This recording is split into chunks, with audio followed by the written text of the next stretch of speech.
What's up, Internet? My name's Nerdy. And I'm Clarus. And this is the Nerdy. The Wordy. The Book Club. That's right. Just realized in the second time watching that, I forgot to change the image that precedes the show. It's fine. So that's great. Welcome in, everybody. This is attempt number 2 at a podcast that we do weekly and have been doing for 3 years. Can you believe that? Yeah. And yet we still don't know how to solve any problems when they pop up. Well, because OBS is just like, fuck you. And we're like, okay, but why though? And it's like, I don't know. And I'm like, all right. Okay, sure. but why though? A show coming to our YouTube channel one day. Don't promise anything. We have no time. We will in the new year. Yeah, God, I hope so. What? You'll be done painting your room finally, and I will be done with Charlie and the Chalk Factory. I'm hoping to be done that this week. Like, what? I've made good progress. You've made great progress. Thank you. It looks great. It looks very good. It's taking me a while because I'm doing something special with it. You'll see. When we do the full house tour, you'll see, okay? It's dope. Yeah. Hopefully this works this time, or else I might break the other monitor in front of me. Okay, but that one broke by accident. Yes, it did. And we're still using it even though we can only see like 70% of it. Yeah, 30% of this monitor right here is just black. Yeah. It's great. I'll probably replace that with a Black Friday sale of some kind. That reminds me, I was in the Discord and I was like, hey guys, I want to build a computer that can stream and also edit. Because I got the iMac originally. Yep. The very first ARM chip. Very first one. It was great for a while. And now it's so fucking slow. I want to die. So, someone helped me build a computer in the Discord. But if you have recommendations for computer builds for me to look at, like Black Friday sale stuff this week, let me know. Yeah. Because I like building computers, but I'm actually not that knowledgeable about the individual parts. So, yay! Good for me. Yeah, if you would like to... I was just about to say something that I thought was... Oh, if you liked the last video, but you haven't yet liked this one, because this is the one that we want people to actually see in the future. Yeah. All right, Clarus.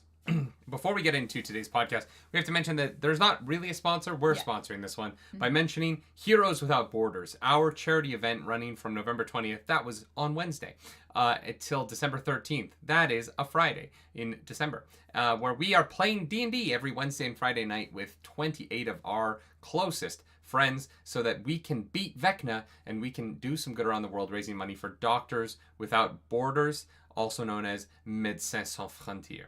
An incredible organization that brings much needed relief to communities around the world that are absolutely deserving of help all times of year. But I think in particular, as we head into the holidays, which are deeply, deeply consumerist in the United States and Canada and other parts of the Western world, where we spend so much time spending our money on joy and collecting joy and opening presents and all of these things that are about happiness. And I think that that's really important, and I'm not trying to take away from that, but I do think that in these times when we lean so heavily towards our own personal joys, it is also good to spend some of that time reflecting on the state of the world and how we can be better members of the global society. So if you'd like to donate to Docs Without Borders today during the stream, I'll be periodically dropping a Tiltify link in the stream to help you with that.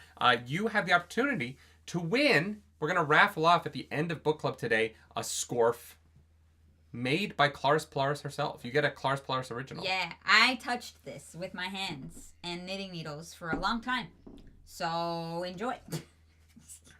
It's actually really cozy. So, and if you're like, I wouldn't wear that. Yeah, I wouldn't wear that, but I have someone that it would make a great gift for, then you're also going to want to get it. A lot of people are throwing Macs in the chat. I said I want to stream and I want to play video games. Yeah, I don't know Mac's right call. Need a graphics card. What if you stream on a Mac but you play games on a Steam Deck and you plug the Steam Deck into the Mac? Okay. That's why I never really use my Switch. Like I feel like I don't know. I don't. Yeah, you don't use yours. No, not really. I like if I was only streaming like with using a PlayStation, the PlayStation or whatever, that'd be fine. But I do like playing games on PC. Yeah, so I know. I'm not looking for a Mac, but thank you. Yeah. Yeah. I think that us playing video games is going to be much more popular next year. Why? Because Donald Trump and Project 2025 want to stop all video games. And so I feel like there's going to be a bunch of Americans who are like, I have to go watch they're like, I can't get any new games. I can only see the new games on Twitch. It's gonna help streamers. Honestly, it's gonna be good for streamers. It's gonna be bad for everything else. Love that for us. It's gonna be awesome. Yeah. Yeah. It's just fantastic. Yeah. Anyway, this is book club, and in book club we don't talk about video games. We talk about books. But you know what would make a good video game? Stormlight Archive, probably. Yeah, actually, I would play in this world. That sounds fun. You like character pick your radiant at the very beginning, and you could do a really fun like a Street Fighter with like the 10 radiant orders, and then like have some listeners. Hell yeah! Like there's a variety of things that you could do. Kaladin would be OP though, but he always is. Because he is the main character. I don't know. A Stormlight Dynasty Warriors game would be fun. I feel like any option that gives you, like, sneaking, like, for Shallan to be able to just, like, make herself look different. I don't know. I feel like that's a huge advantage. Yeah. Mistborn would be a great video game. I agree with that. I think that, especially because the first couple of Mistborns mostly take place in one city. Mm-hmm. Like, I think that, like, the city element of Mistborn would make for a really great game. The tough part about the Stormlight would be the locations. And honestly, like, I think one of the things that's a little bit under... One of the things that's tough about doing a live-action Stormlight RPG, or Stormlight Archive movie, would be that it would look like shit. Maybe... Well, it's not a very visually interesting world for most of like the first book, right? Like it's the bunkers are utilitarian and the shattered plains are the shattered plains. Like it's in the name. They're not amazing to look at. And so I think that coming up with the like Oh, have you ever been to the Grand Canyon? Like I feel like you could do something really cool design-wise with the Shattered Plains. I mean, the Grand Canyon is gorgeous, but there's so many plants that can't exist in this. Like, sort of like, it would be like shooting it would be, I'm trying to think of what the right... There's lots of, like, rock buds and stuff. Oh, yeah, in the chasms would look really cool, but they don't really go into the chasms until... You know what I mean? Like the movies, the Stormlight Archive would look better as the movies went on. But the first movie would be a little rough at first. Yeah, maybe. You know what I mean? Oh, and you would have to design all of it because none of it's real. I think that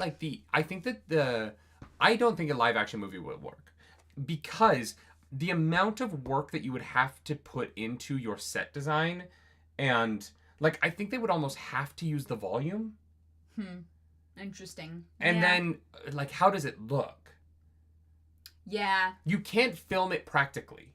You can't, like, it's not like Star Wars where it's like, fuck, how are we going to film a desert planet? And then they go to Tanzania, and then they're like, oh shit, there's a desert here. That was easy. Yeah. You can't, like, there's nowhere that you can, like, go to film this movie. So all of it's fake, right? Yeah, that is fair. And at the point where all of it is fake, nowadays, like if this was like 2000, I would be like, oh shit, they're going to do some cool practical shit. They're going to build stuff. We don't build things anymore. We just put it on screens 15 feet behind the actors and hope that nobody notices that the distances get distorted when the cameras move. Yeah. Anyway. That's why you animate. My rant about The Mandalorian is over. This book rocks. Oathbringer is very good. Hell Lars, yeah. how you feeling about the book so far? Fantastic. Great. I have no idea what's left. Yeah. But I'm loving the ride. Because I definitely thought The Fall of Kolinar would be the end of the book. And we still have fucking 30 chapters left. So, love that for us. How are you feeling? Oh, man. Mostly sad. Mostly just, like, emotionally destroyed. Just devastated. Yeah. Just not feeling very good at all. It's a very good book. I like the book a lot. But, I mean, yeah. At least the Lethe culture will be destroyed, so that's good. The Lethe are going to have to figure out a new way forward. Yeah, the warmongers can, I don't know, do something better with their lives. Yeah, I think Oathbringer is, I don't know, like, it's really going to depend on the ending, but right now, it is up there with, like, Hero of Ages for me. Damn. Like, in terms of Sanderson's books, I definitely think Chapter 84 is probably my favorite chapter he's ever written. And, you know, this book just does what I kept asking the first books to do, right? Which was to, like, do things in the middle and not just feel like 1,000-page lead-ups to one event. Yeah. And because of that, I think that the length of this book is more justified, Yeah. and it's more interesting because their characters are making active choices that are succeeding and failing in almost equal measure. Mm-hmm. And there are consequences when they fail that feel immediate and long term at the same time. Yeah. Right? Absolutely. It's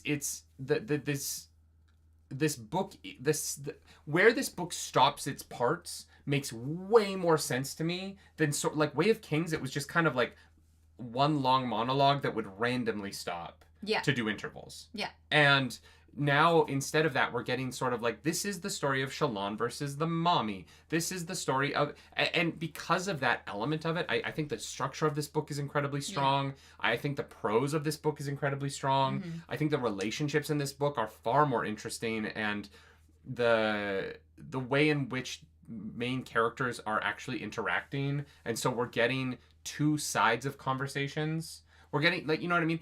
In Way of Kings, like... It's like, what does Shallan think about Yasna? What does Kaladin think about his situation? What does Dalinar and Adolin think about Elhokar and Sadeas? Yeah. But we didn't really get the other sides of those relationships at all. Yeah. And so we just kind of got like these four internal monologues, essentially, that went on for a long time while the book was really sad and nobody knew what the fuck was going on. Mm-hmm. And they weren't really doing anything about it. They were just kind of sitting around not knowing what the fuck was going on. And then at the end, some sad stuff happened and then Kaladin was freed. This book, the characters are...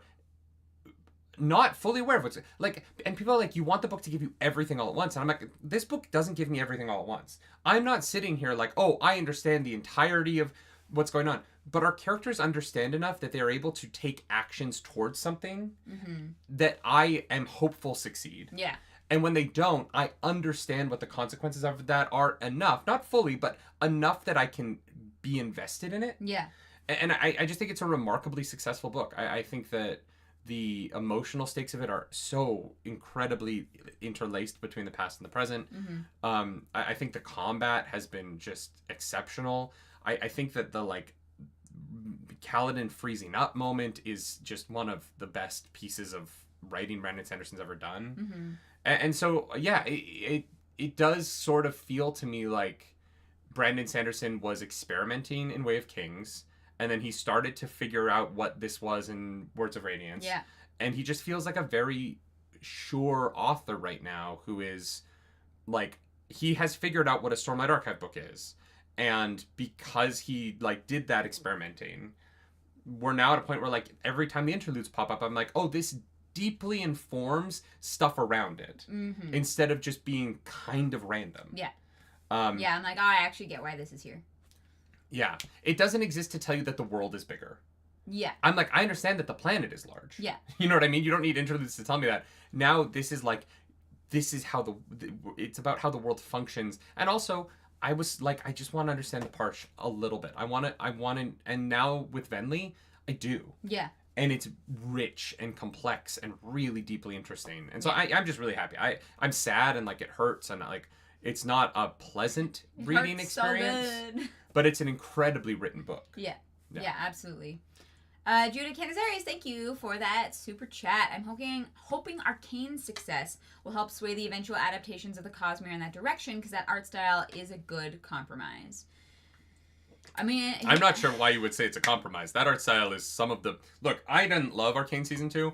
That art style... The art of Arcane is some of the best art I've ever seen in my life. Yeah, absolutely. Like, calling Arcane a compromise is a little wild to me, just because it is like... I think they mean like a compromise instead of live action.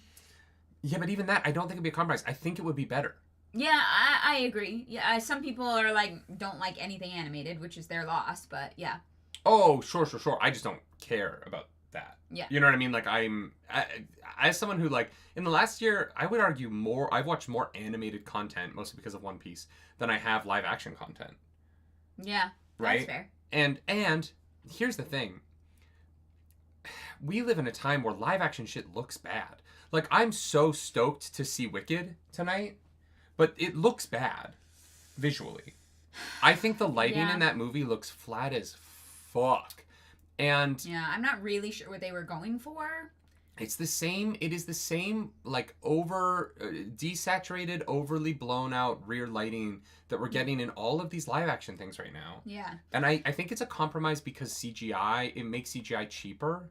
Oh, interesting. But I think that it is actively making movies tough to look at. So much so that, like, look, I think the script for the Batman isn't amazing. Mm-hmm. But God, is that movie fun to look at. Yeah. It is so... The cinematography of it is so deeply rich. Yeah.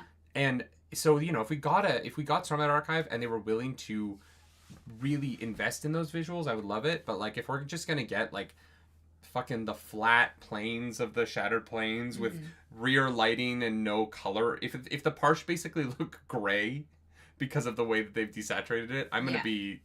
Yeah, they clarified that they meant because Brandon Sanderson really wants it to be live action. Oh, that's what you mean by compromise. Yeah. So that makes sense. I figured out what you could get me for Christmas. What? You could get me the Fancy Pants books of these. The Fancy Pants books of these? Oh, the leather bounds. I actually don't think I can. That sounds like a you problem. No, I don't mean like, I don't mean we can't afford it. We probably could. I think I actually don't, I think they're sold out, right? I have no idea. I was just thinking about it, and I was like, I really want to go back and read all the epigraphs because I've listened to a lot of the book, but I actually want to, like, see those visually because I think it will help me a lot. But I was like, oh, I hate flipping through the Kindle. I don't know why. I don't mind reading on the Kindle, but, like, looking for things in it makes me want to just fucking, like, poke my eyeballs out. Can I start by, like, books?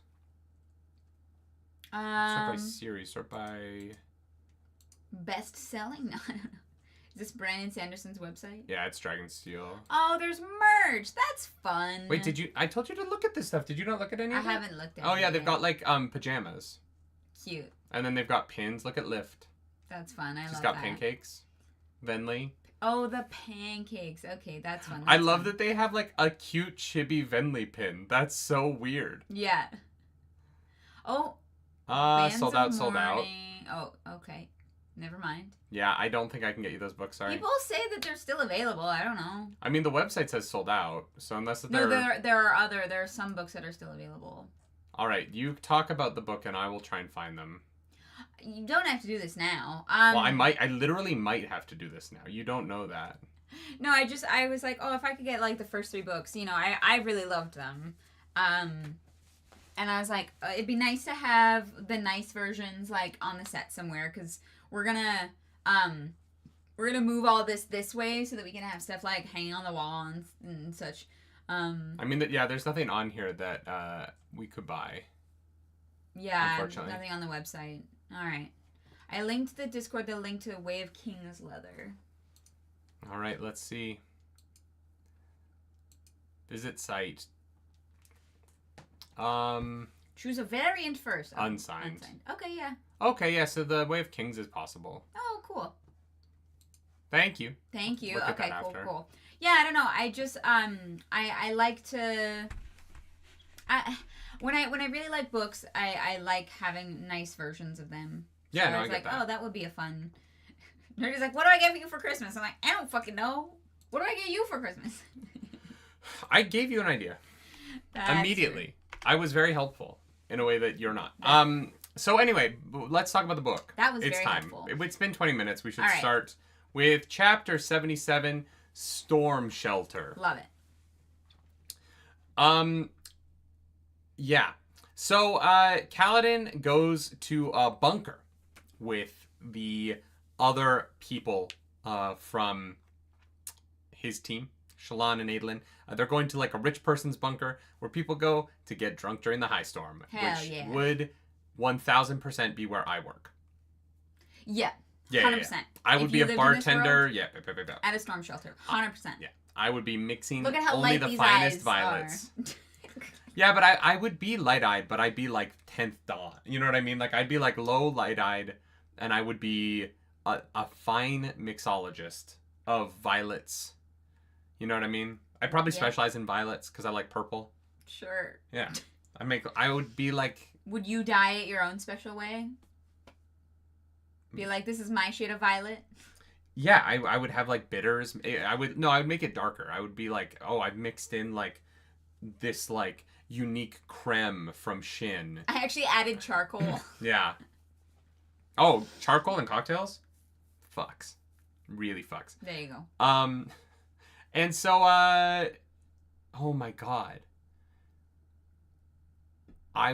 If I became a Radiant, I could be the flying purple people eater.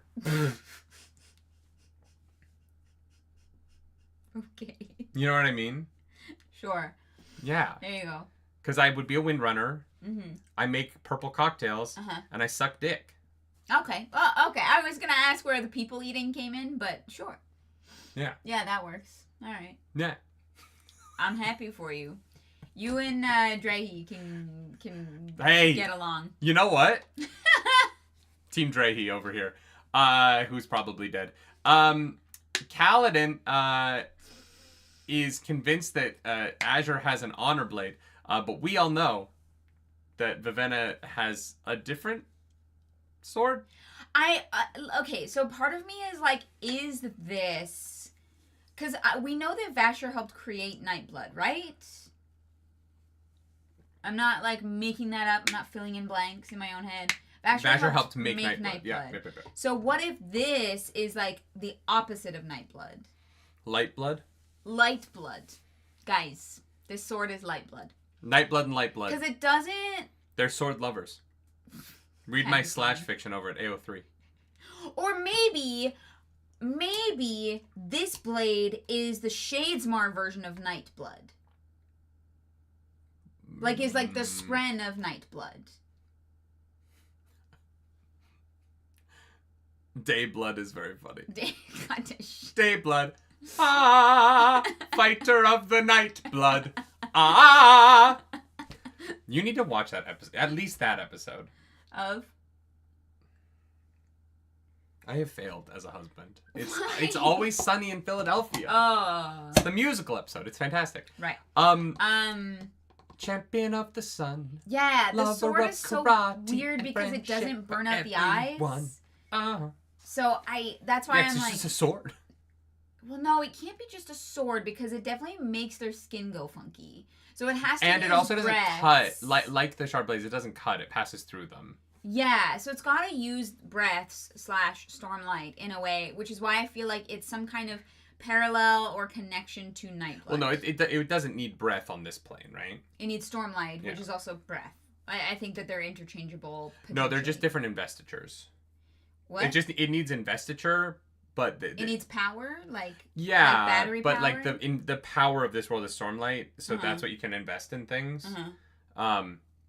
This world is really just Brandon Sanderson trying to get people to start investing in the stock market by introducing them to the concept of investiture. Oh, I thought you were gonna say electric cars. What?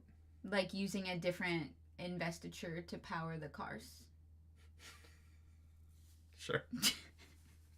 No, it's not like that. That's the opposite of this. Electric cars still only work on electric. The idea in the Stormlight is that as long as as long as your soul is capable of investiture and shit, no matter where you go, you can use the local investiture.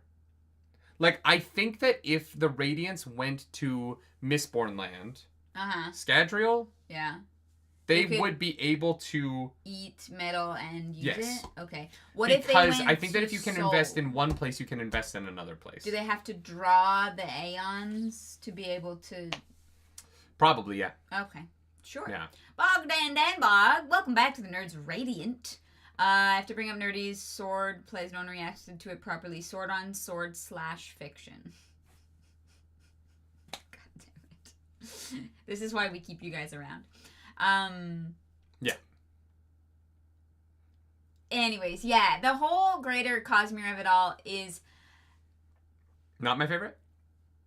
Oh, okay. I think it's fun to think about, but I'm like, it doesn't matter. We are in chapter 77, and no, we're talking about Azure and her blade. Yes. That was surprisingly actually on point. You know what? That is fair. You're right. You're right. We were talking about what they're talking about in this chapter. Also, Nerdy called it 2 unmade. Yeah. Just want to say, crushed it. Throwing that out there. We immediately found that out, so well done. Technically 3, actually. Why? Well, no, actually, there's 3 unmade here. Wait, no, I was wrong. There are 3. Why? Because there's the unmade in Isodan. Yeah. That's bonded. There's the Heart of the Revel. And then there's the Mirror unmade that corrupted the Spren. Oh. So there's actually 3 unmade now that I think about it. So you were wrong. I was right about there being more than 1, but I didn't know about the one that was in Shadesmar. Yeah. Yeah. I need, because I've been listening to so much of this book, I need to actually go back and like reread these sections because I have no idea how the words are spelled. I don't know what any of the names of the unmade are because I haven't been able to see them with my eyeballs. Also they have different names. They have like 17 different names. Yeah. Yeah. Shaja Gabor is very funny. Thank you, Michael Kioski, for that. Yeah, so Aelin is impressed with Kaladin's sword, which is something that you can also hear in my / fiction over on AO3. And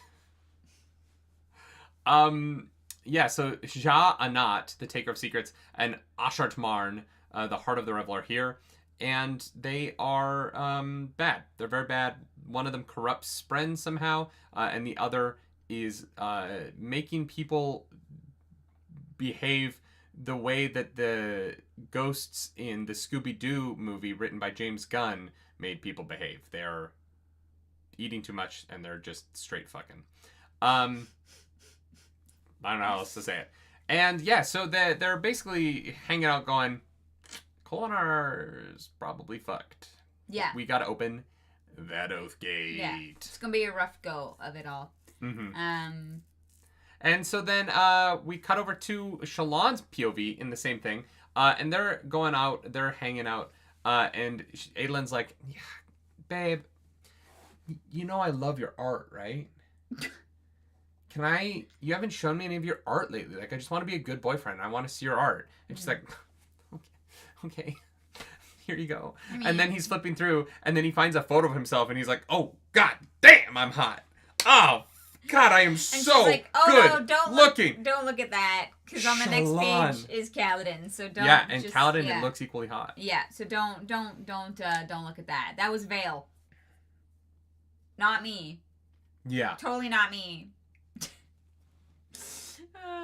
Yeah, I would love for you to draw a portrait of me so hot that I'm like, we have to go find a quiet place to have sex. Like, that would be so funny if you were like, hey, babe, this is what you looked like on stage yesterday. And I was like, oh my God. If I could just suddenly draw. Yeah, it's, well, and it'd be nice. Look, like, Aelin isn't a narcissist, right?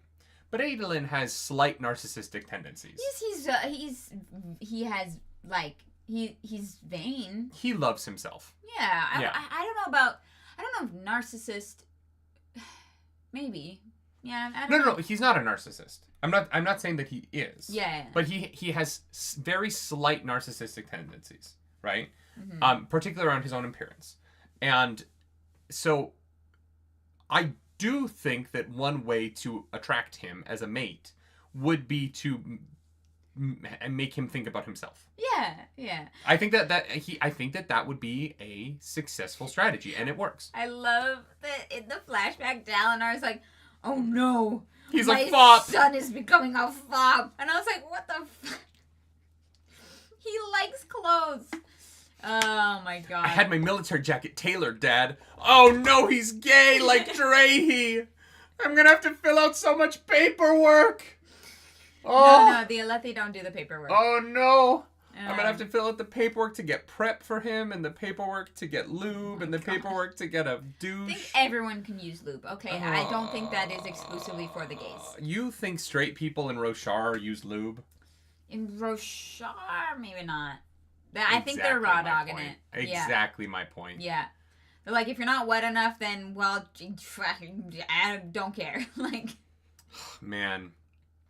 And you just know every gay person on Roshar is like, please let me be an edge dancer. Please let me be an edge dancer. Please let me be an edge dancer. I feel like that would be dangerous, though. Why? To have, like, literally zero friction? Would you even be able to feel it? No, you can do half lashings. Lashings aren't the same. I don't know. I think that you can use a half slick. You know what I mean? Half slick. There you go. Yeah. That's my Hobbit name. Half slick. Clara's half slick. Edge dancers don't need toilet paper. That's true. That's fantastic. Oh my god, now I want to be an edge dancer. I want to be an edge dancer. That sounds great. We could, if we were all edge dancers, we could save the world. That, you know what? That actually sounds beautiful. Jesus Christ.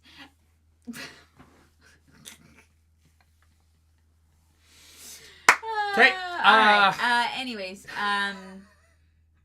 oh, Vatha accidentally uses Stormlight and becomes a squire. Yep. Yeah. Good for Vatha. Good for him. Gonna definitely be useful later. I do love the idea, though, of being scared, like, out in public in the middle of the day. And being like, whoop! And your face just turns into a different face, and everyone around you is like, what the fuck was that? You're like, I got scared? I don't know. Yeah. Arzu, thank you for 5 gifted members. Thank you so much. Let's 5 gifted members to the community. So many 5 memberships. Members to the community. I appreciate that. Yeah, Vatha is on the verge of tears. I am so curious why squires are a thing.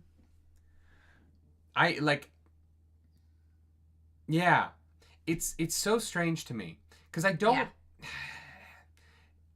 really get it, if I'm being completely honest. They don't say oaths. So why do they get power?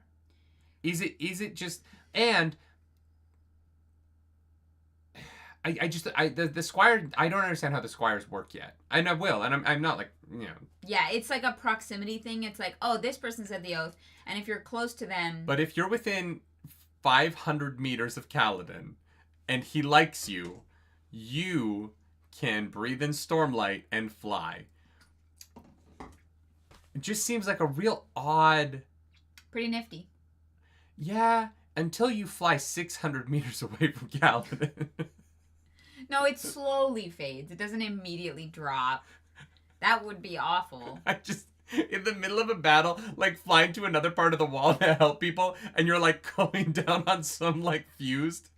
And you're like, oh shit, I'm 550 feet away. And you just watch this guy like, whoa. Jesus. Like, he got too far from his radiant. Yeah. Darn. So sad.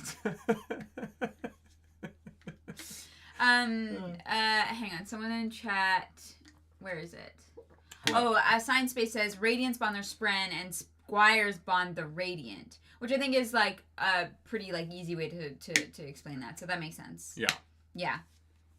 Omniocra says they still have to swear the first ideal. I don't think they do. I don't think any of the squires we've seen have sworn the first ideal. Vatha has not sworn the first ideal. And he is using Stormlight. So I don't disagree with that. Or I don't agree with you. I'm pretty sure in order to be a squire, you just have to be... like nearby for a long time. Yeah, unless Vatha like said them in secret, like unless Vatha's just whispering it to himself off page. Like, journey before destination, like Did Cal... We never... I don't think that we know that. But no, Cal I know Squires... that they swore at least afterwards, definitely. But I don't know if they all said the words before they started glowing. Here's the thing. We don't know that that's true at this point. You might know that, but we don't know that that's true because we never saw them become squires. We started this book and they were like, yeah, fucking all of Bridge 4 are just squires now. Like that happened off page. So I think that I don't think you are correct. I think you guys are kind of talking out your asses here a little bit. Yeah, but the Bridge 4 people were becoming squires before there were lessons. Yes. Yeah, we saw Lopin say the words. We did, right? But we didn't see all of them say the words. Yeah, I just think that gets very confusing when, like, I mean, maybe Vatha said the words off page. I don't know. Yeah, I don't know. I don't think there's evidence in the book that people have said the first ideal. Then everyone. It is an assumption. Yeah. That you can make, but it's not, that's not text. And I don't really deal in not text very well. Because I can assume whatever the fuck I want. But it isn't on page that you have to say the first ideal to become a squire. Yeah. That's never been said, and we've never seen it be a thing. Kaladin used Stormlight before he swore the first ideal. No. Yeah. That's not true. Yeah. No. Kaladin... No, because the first ideal... Actually, no. Actually, all the squires probably did, because the first ideal is part of the Alethi army, whatever, right? Like, it's part of their religion. So all of the Alethi have at least said those words out loud. Because life before death is, like, in the, like, Alethi, like... Wait, what? In the Vorin religious doctrine, those words are part of their religious faith, right? What? No. No. Life before death, isn't it? No, I'm pretty sure that's from The Way of Kings. I don't think that that's a Vorinism thing at all. The first ideal is not Vorin. Yeah, no, Yeah, it's in The Way of Kings, not their Bible. Okay, well then, if Cal didn't need to do it to be a fucking radiant, then the squires don't need to do it. Then I don't know what we're arguing about. You know what I mean? Like... Yeah. Yeah, if Cal didn't need to do it to become a Radiant, then... Yeah, let's move on. This is stupid. Chapter 78, The Revel. Okay. This was a reaction. Yes, it was. The epitaph graph. Oh, I don't know which it is. One of those two. A coalition has been formed among Scholar Radiants. Our goal is to deny the enemy their supply of void light. This will prevent their continuing transformations and give us an edge in combat. Which I'm assuming this is how, like, the Parshmen were created? That they were able to cut them off from Stormlight and it, like, it fucked them up permanently. Sorry, yeah. Void light? Yeah. I'm assuming that's what it is. I think that this worked. Yeah, I think so. Yes. It didn't go the extra mile of ending things in hell for the souls. The souls. Yeah. But I do think that there's going to be some element of the end of this war that will involve, like, using the void light to trap the souls of the fused somewhere else. Somewhere else, like in a different universe? Maybe in Shadesmar or whatever the spiritual realm is, right? Honestly, I just hope that they find a way to let these souls die. Oh, yeah. I mean, to move on or something. There doesn't need to be, like, an afterlife. Like, they don't need to have souls that stick around forever and drive themselves crazy. Mm-hmm. I think my, like, ideal scenario with them being able to find a way to let these Parsh people move on and die. I don't want to live forever. That sounds awful. Like, just, let people die. Yeah. Yeah. So we'll see. But I don't know. Fabu Moose is over on Twitch trying to make Edge Dancer jokes, but I am very convinced that that you have not read the book. I'm certain. Which makes it extra funny. Yeah. Yeah. Yeah, so chapter 78, The Rebel. Vale is like, oh, fuck, I have shown people my face as Vale. I'm exposed. And I've also... Didn't she also show people her safe hand? When she was a spren? When she was a spren? Yeah. Vale has been exposed. She's Swift Spren, remember? Right. Yeah. She's just out there flashing people.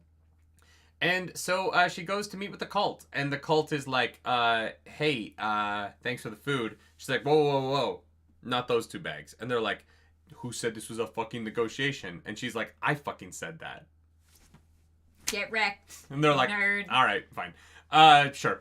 She's like, anyways, there's this like voice in my head that's like telling me to just like, do stuff a lot.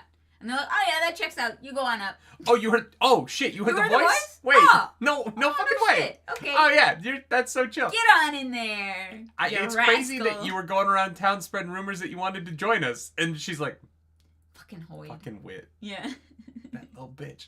And so she goes up to join the cult, and is like, Vatha, come.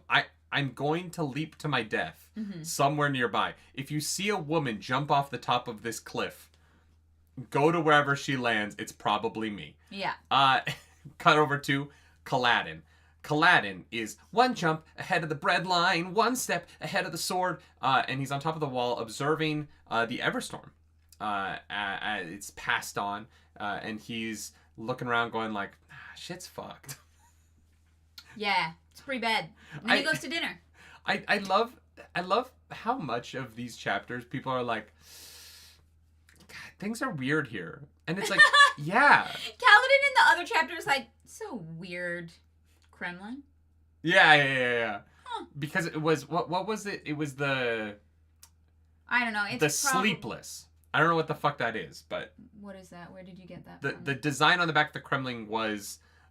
I don't remember. The Sleepless. What is that? I don't know.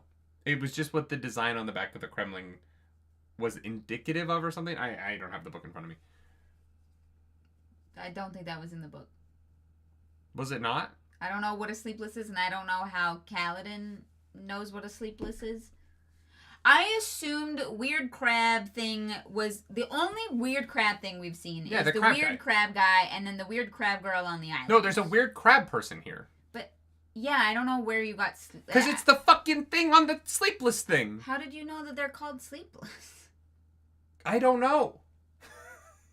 Isn't that in the book? No. All right. Killer. Scroll up. I don't even know what I mean talking about anymore. Josh, welcome back to the Nerds Radiant. First time catching a Sunday. What? Oh, because we changed it also to Sundays for a little bit too. I was like, it's Monday. It's not in between Sunday, Monday. Have a good time at Wicked tonight. Thank you. We will. It's gonna be good. Yeah, no, it's what the thing is called. It's what the guy from Edge Dancer was, and they have the pattern on their backs. That's what isn't that what the whole race of the fucking immortals are called? I don't know. I am pretty sure I know this to be a fact. All right. And if I pulled that out of my ass, I will feel crazier. I don't. But there's an immortal person in Kolinar. That's what the little Kremlin was about. Maybe it is Hoyd. No, Hoyd's not been alive way longer than any of the... No. There is... he sees the thing, and it's the same pattern as the guy from Edge Dancer. From the Kremlin things. Yeah. Alright. Yeah, so anyways, Kaladin goes to dinner. They get like a little inspection. And he's like, wow, how is it every time I go to war, I am part of the finest platoon the leader has ever led? Isn't that weird how that always happens? And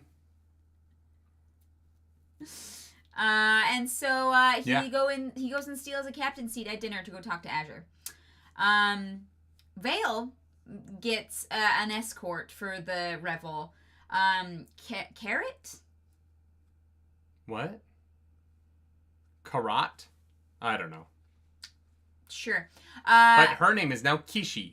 I was like, oh, I wonder if this guy is the same Ardent from the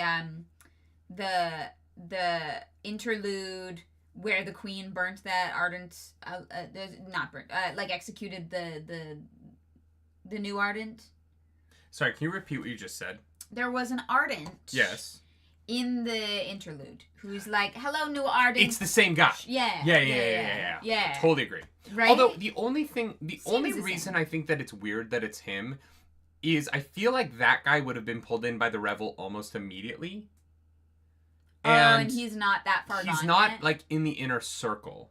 Here's the thing: the inner circle, when she goes in there, seems to be deliberately the very wealthy and important light eyes that came to like petition or talk or like whatever it was. Like they feel like they are specifically placed there as punishment because they came to like stand up to. Oh, as opposed to it being a thing that you like, the more time you spend, the closer into the middle you get? Yeah, I don't actually know if it's a time spent thing. I think that the inner circle is either the most indulgent people or it's used as a punishment for people who stood or tried to talk to Isiden. Is my guess. I don't know. Interesting. Yeah. Because at first I was like, oh yeah, maybe it's just I like that. How much time is there? But then I was like, oh, but it seems very specific that the actual like rich like most important people are the ones that are this fucked up.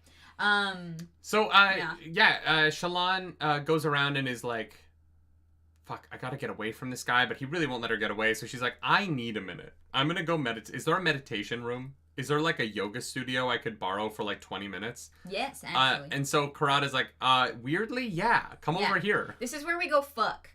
And he's like ready to have sex with her. And she's like, oh, no. And he's like, and she's like, you can watch me, but don't come in the room. And so he's like, oh, okay.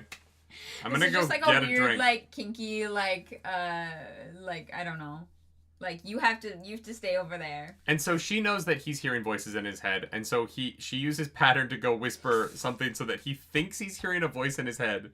He goes to get a drink. While he's going to get a drink, she creates an illusion of herself meditating there and sneaks out so that when he comes back, he walks over and thinks that she's still there, but she's not. Her powers, very cool. And so she goes and heads in towards the inner circle where everyone is crawling in a circle. Yeah, they're named in Edge Answer. I fucking knew they were. I fucking knew it. Sure. I was like, I know what these things are called.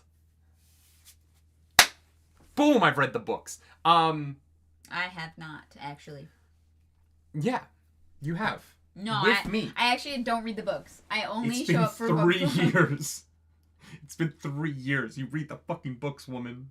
I know, because I watch you on that green couch. Was black. Yeah.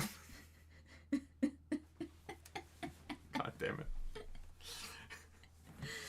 Oh, God.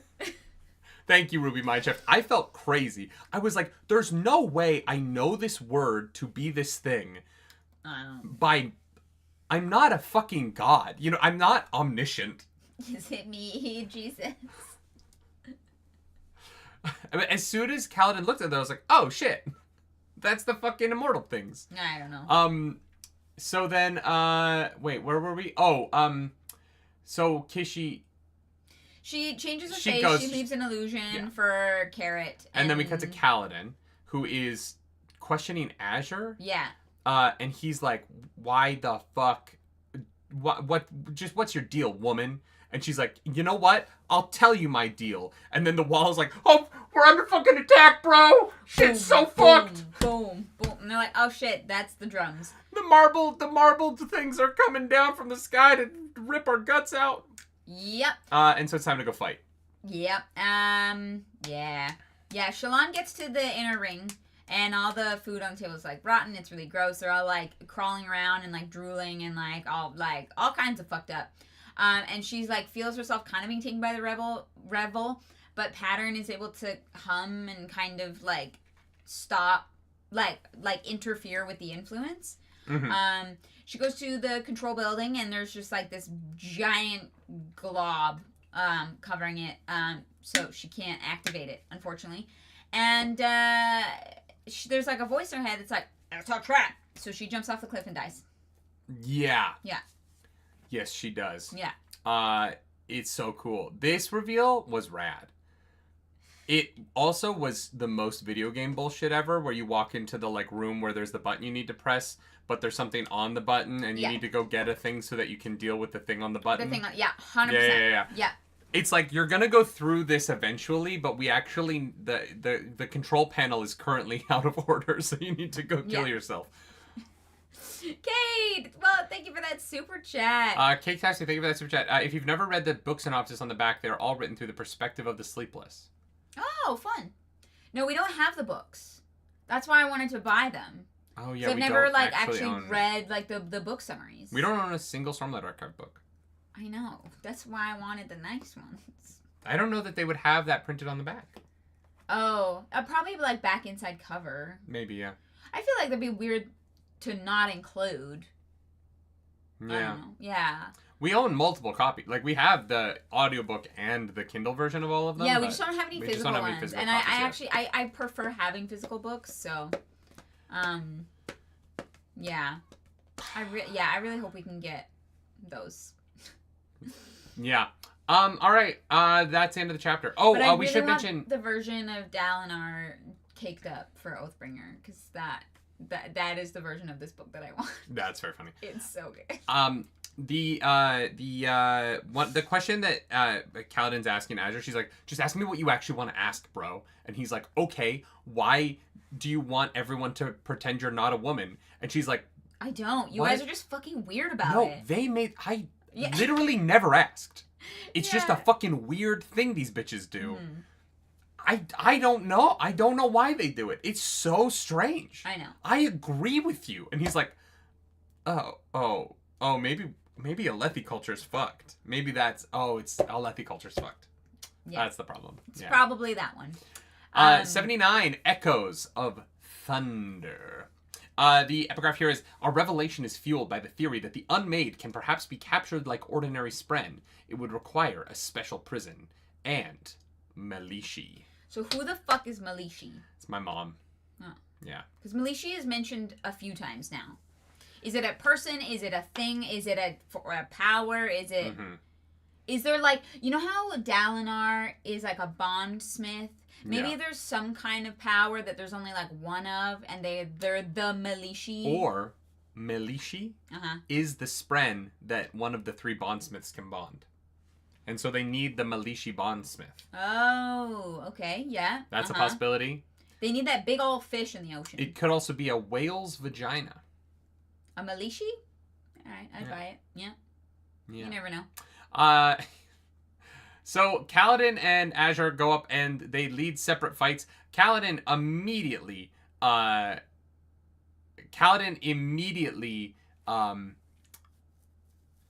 takes over and kicks Noro out of his place as the leader of the group. And Noro is like, yep, nope, this makes sense. You are clearly more in charge than I am. And so Kaladin goes up to the right. Azure goes up to the left, and they do battle. The fused are coming in on him, and Kaladin is like fighting one, and then he gets lashed. He's trying not to use his own lashings because he doesn't want to call the screamers. Yeah.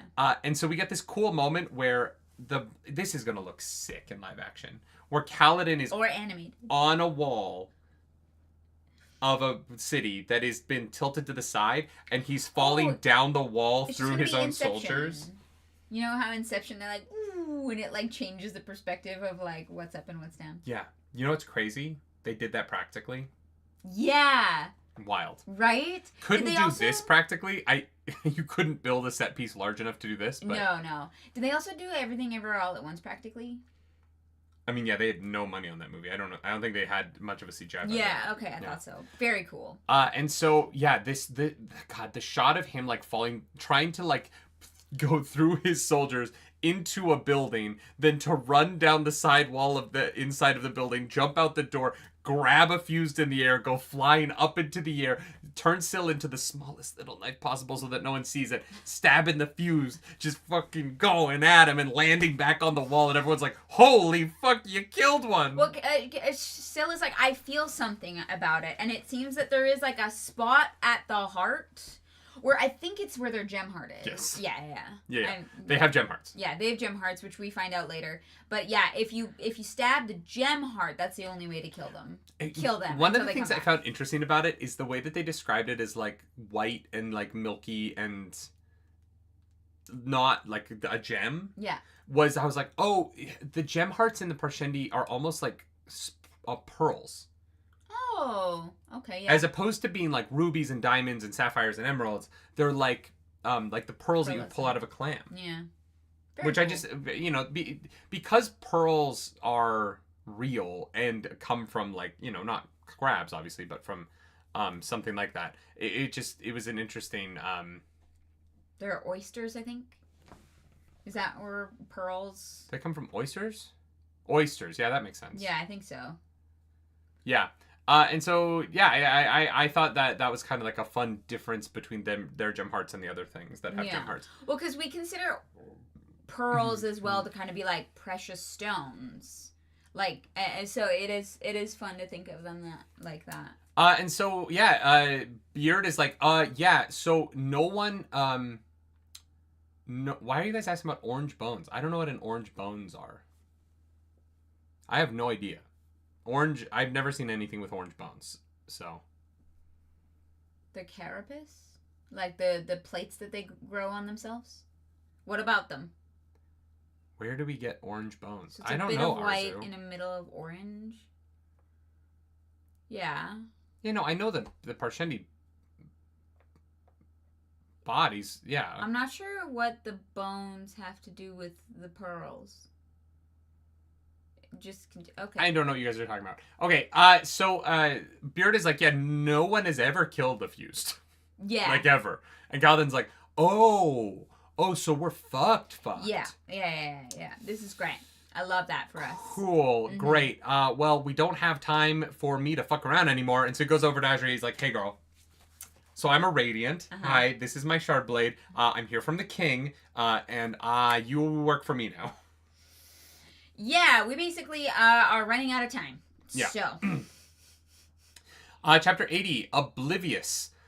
This epigraph starts with Ba'ado Mishram.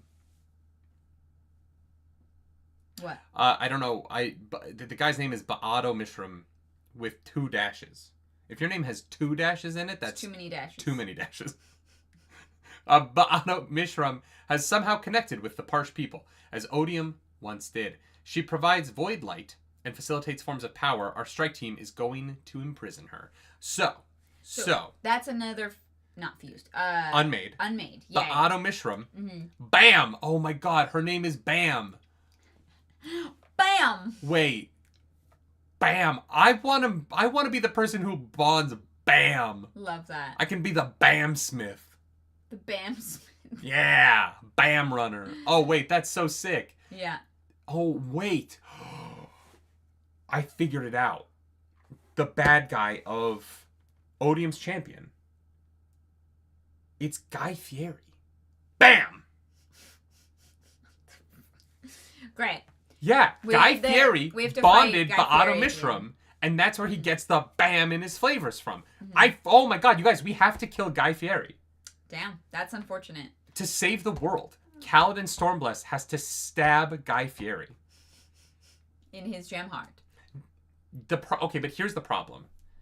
Guy Fieri's American Kitchen is like his Horcrux. And so we have to get rid of all of them in order to take him down as the final boss. How many locations are there? You never know. Oh, great. They open and close so fast because they are not good. One opened, I was working at a restaurant in New York on 43rd Street, and a Guy Fieri's American Kitchen opened up next door. Uh-huh.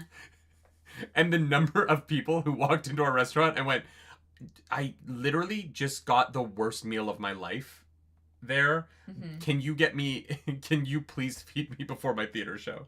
Like, they would literally, like, go to Guy Fieri's American Kitchen, get served, like, a cold burger, and be so furious that they would leave and go find somewhere else to eat. Who is Emeril Lagasse? Oh, shit, that's the BAM guy. I fucked up. Yeah. I don't know who that is. Emeril Lagasse is the chef that goes BAM. And I mixed him up with Guy Fieri. I only watch baking shows. I don't watch cooking shows. That's my bad. And honestly, you only really watch baking shows that, like, there aren't, like, professional bakers on, typically. We watch a lot of, like, you know, like, amateur baking shows. I mean, yeah, but, like, well, kind of. I feel like they're all, like, pros or aspiring pros. I mean, mostly we watch Nailed It, so I would say that's not true. No, we watched the British Bake Off. Yeah, but those are literally amateurs. Like, they're the definition of amateur bakers. Can you call a 60-year-old grandma who bakes every weekend an amateur? I don't know. Yes, that's not her job. Half of Great British Bake Off is how it's like, this architect likes to make... None of them are... No, you can't be a professional cake maker. You have to have a, like, other job to be on that show. If you're a professional, you can't be on the Bake Off. Well, on Zumbos, some of them are definitely cake makers. Zumbos is the exception. Okay, and there was a show that we watched where they had like 3 different stages and they were in teams, and those were definitely professionals that had their own businesses, okay? So, don't fucking at me. I love that someone said Guy Fieri catching strays. Guy Fieri never catches strays. He deserves everything that I said. All right. Here's the funny thing. I love him. Guy Fieri? Yeah, big fan.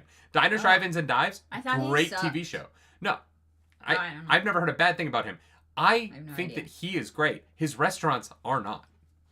They're just not. They are like, yeah. Like, Guy Fieri the person and Guy Fieri the entertainer on television, 10 out of 10, no notes, don't change a goddamn thing. I love you. Guy Fieri's, like, tourist trap restaurants are awful. All right. And the gulf between the two sides of his brand to me is one of the funniest things in the world. Because he is genuinely so entertaining, and I would watch him on any TV show, and I would not put my pinkiest of pinky toes in the door of one of his restaurants. Good to know. Yeah. Guy Fieri actually uses Soulcast food. I wish. Chapter Val goes to give away the food to her subjects. Goes to Grund, and he's like, do you need anything else? I can get you anything else. And she's like, oh, I don't know, that's too suspicious. And so she leaves and circles back around. And it turns out Grund is being beat by a bunch of thugs. Mm-hmm. And Vale gets very upset and storms in.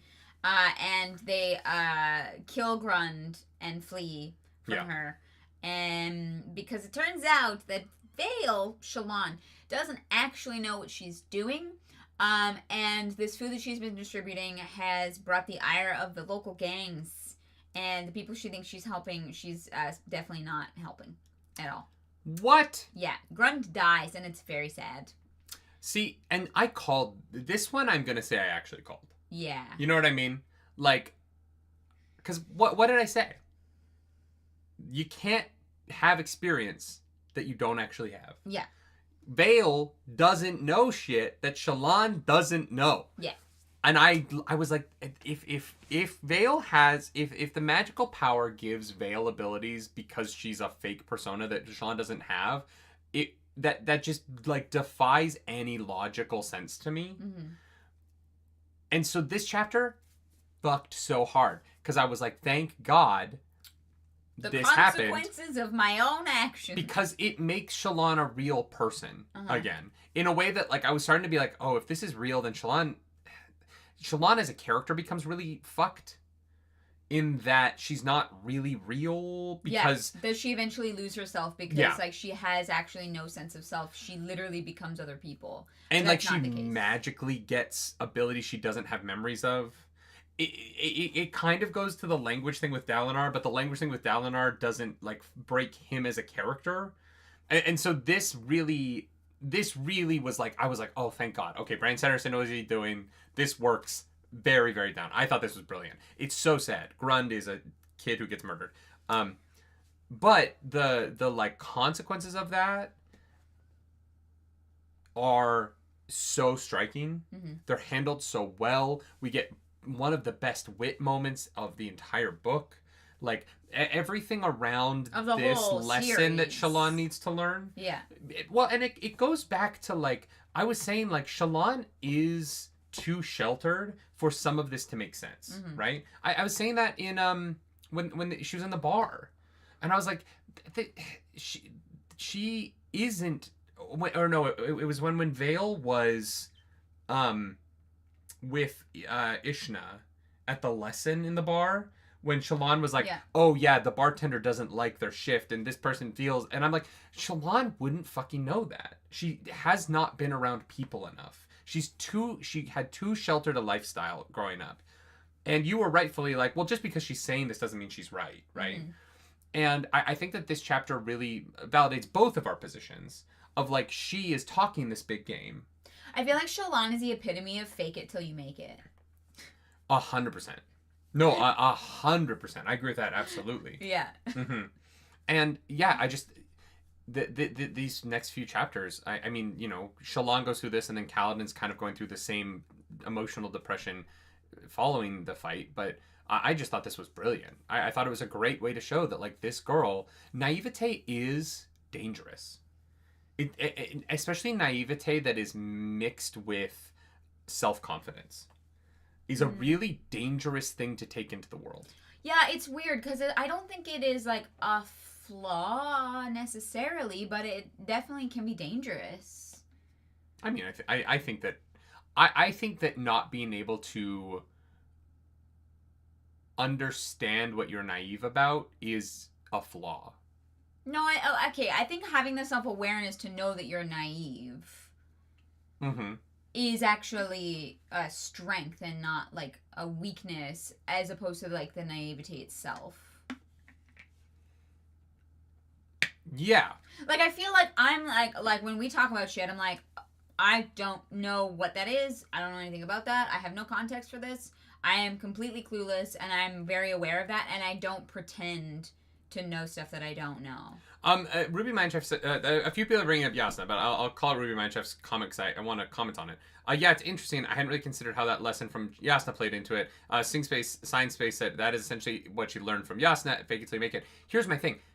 This was my problem with Yasna's lesson in the first book. And it's this right here. Yasna was naive enough to think that killing those men in that alley was solving a problem. And it didn't solve anything. Yasna created more problems than she solved that day, right? Wait, how do you know that? Because murdering people in alleys does not solve problems. It always creates more problems on a societal level. We just didn't see any consequences for that, so that's just like... Right. I don't need to see consequences from that to know that what Yasna did that day did not change anything. Because killing a couple of poor people who are desperate for their basic needs to be met does not solve crime. Police brutality has never in the history of humankind solved crime problems. It will never solve crime problems, despite Donald Trump saying we need one really tough hour. Police brutality doesn't solve problems. It just doesn't, right? Yeah. I just wanted to clarify that, like, this wasn't something that we'd seen in the book. Like, I was like, did I miss this? That this is like you have filled in the blanks that this had consequences off page. Even if it doesn't have consequences, it doesn't make anything better for anybody. Yeah, they never came back to it. That alley will still have crime in it. Mm-hmm. And someone will still get murdered in that alley because you didn't address a societal issue, you killed a person. But people will always replace other people in problems until you solve the reason why those problems exist, right? And so Yasna, the lesson that Yasna taught Shallan in the fake it till you make it is deeply flawed in that you can fake it till you make it in like acting, right? You pretended to play a harp. But you can't fake it till you make it in doctoring. People have tried and they've gotten thrown in jail. And there's a podcast called Dr. Death that I wish I hadn't listened to because it was the most horrifying thing I put myself through. I listened to the entirety of Dr. Death and it changed me. It made me scared to go to the doctor. Yeah. There are certain things that you can't fake it till you make it in, and interacting with the seedy underbelly of a city you've never been to is not something that you can fake it till you make it on. You get people killed. And there's a child dead because of it. And again, this is not a complaint about the book. This is Brandon Sanderson writing something really well. And I hope this doesn't come across negative because I'm complimenting Brandon Sanderson's ability to create a real world by acknowledging that there are some things you can't fake. Yeah. You can't fake real experience, right? Yeah. The reason why Robert Jordan's combat scenes in Wheel of Time are so much more realistic to me than Brandon Sanderson's combat scenes are because I think that they feel like actual combat. They have the soul of real combat. Brandon Sanderson's feel very fun and they feel very creative and they're filled with amazing power usages. But there's always an element of sure, whatever. That was really fun and I had a great time with it. Yeah. Whereas Robert Jordan, I was like, this is harrowing and I feel like it feels like someone actually lived this. Yeah. I also think that Not that Brandon Sanderson's going for that. I'm just saying it is the difference between real experience and sort of imagined experience, right? Yeah.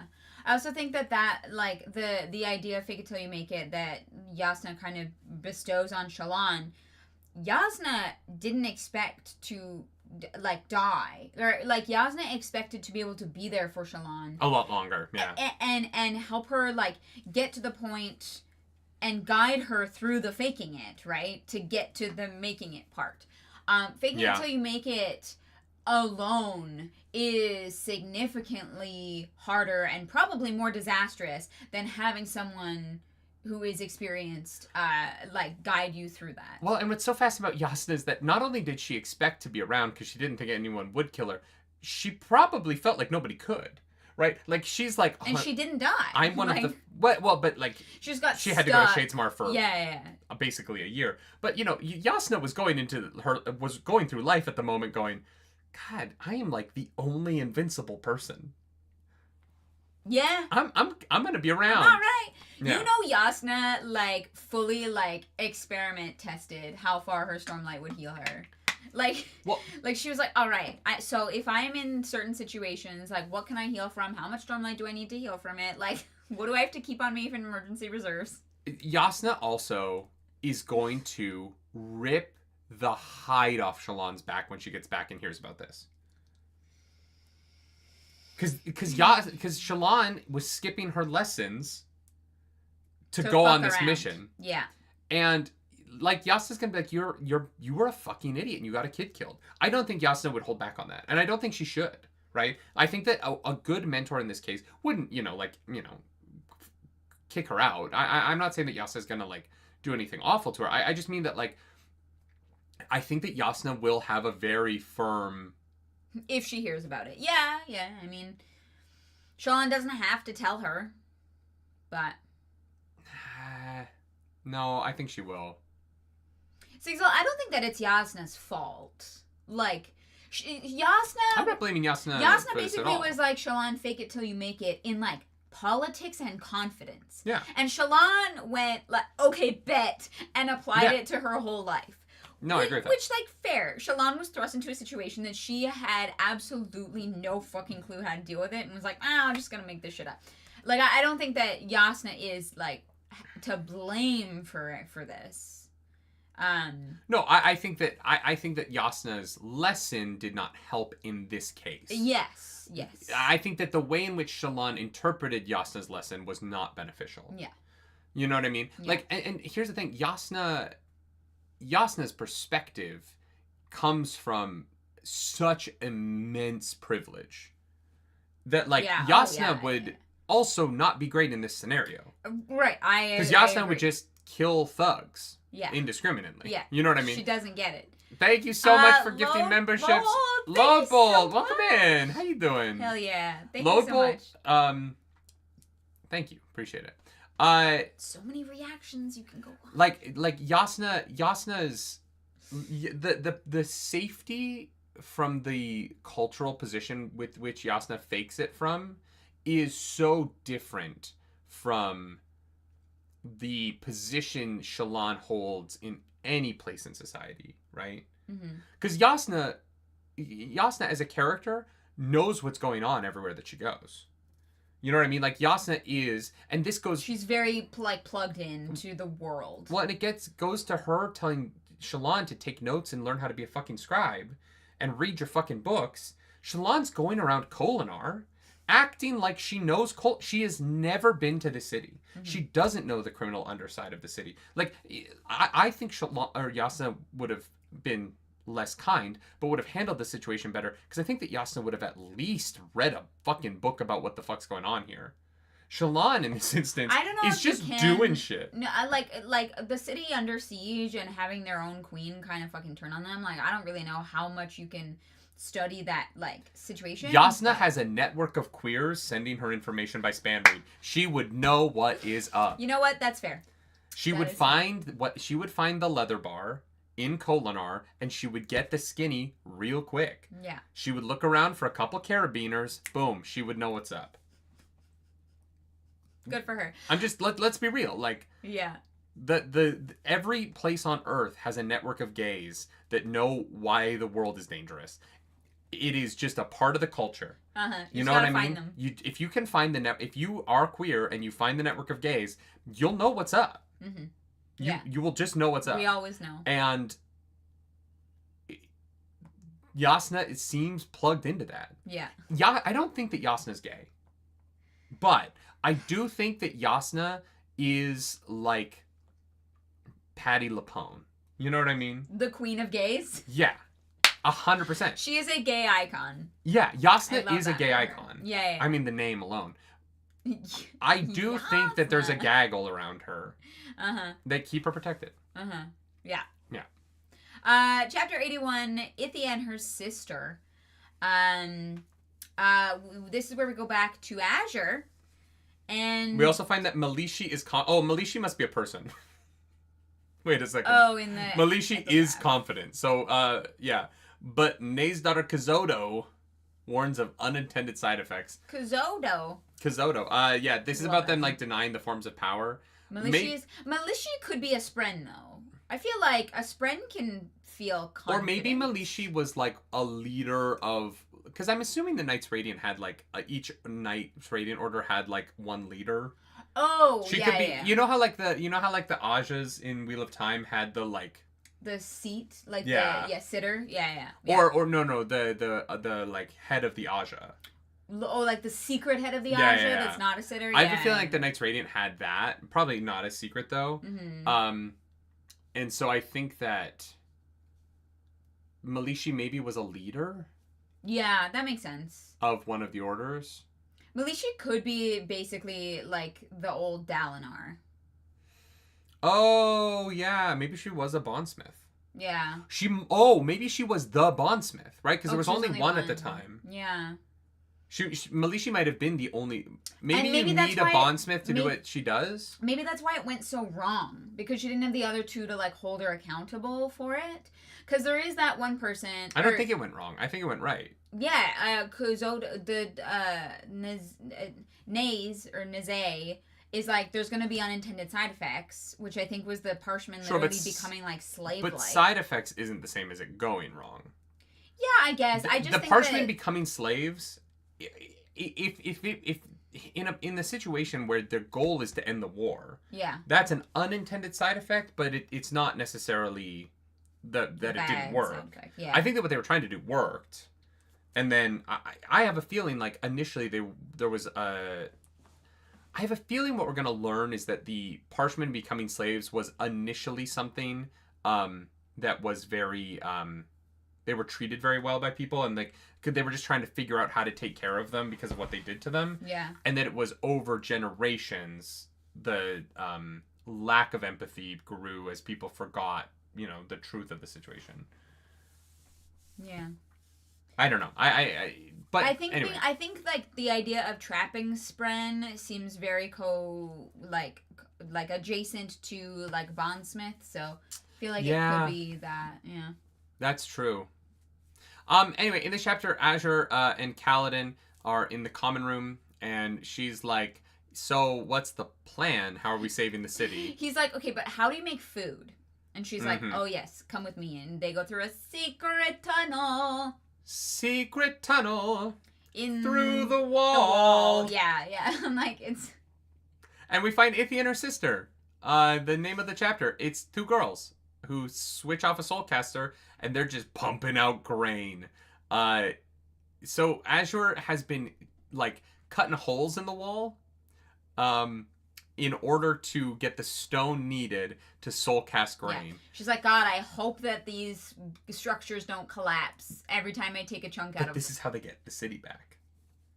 Oh, fun. There's holes in the wall. Fun, I love that. Right? That means Azure needs to, like, survive and stick around long enough for that to happen. Because now, Cal now knows that there are hollow tunnels in the wall.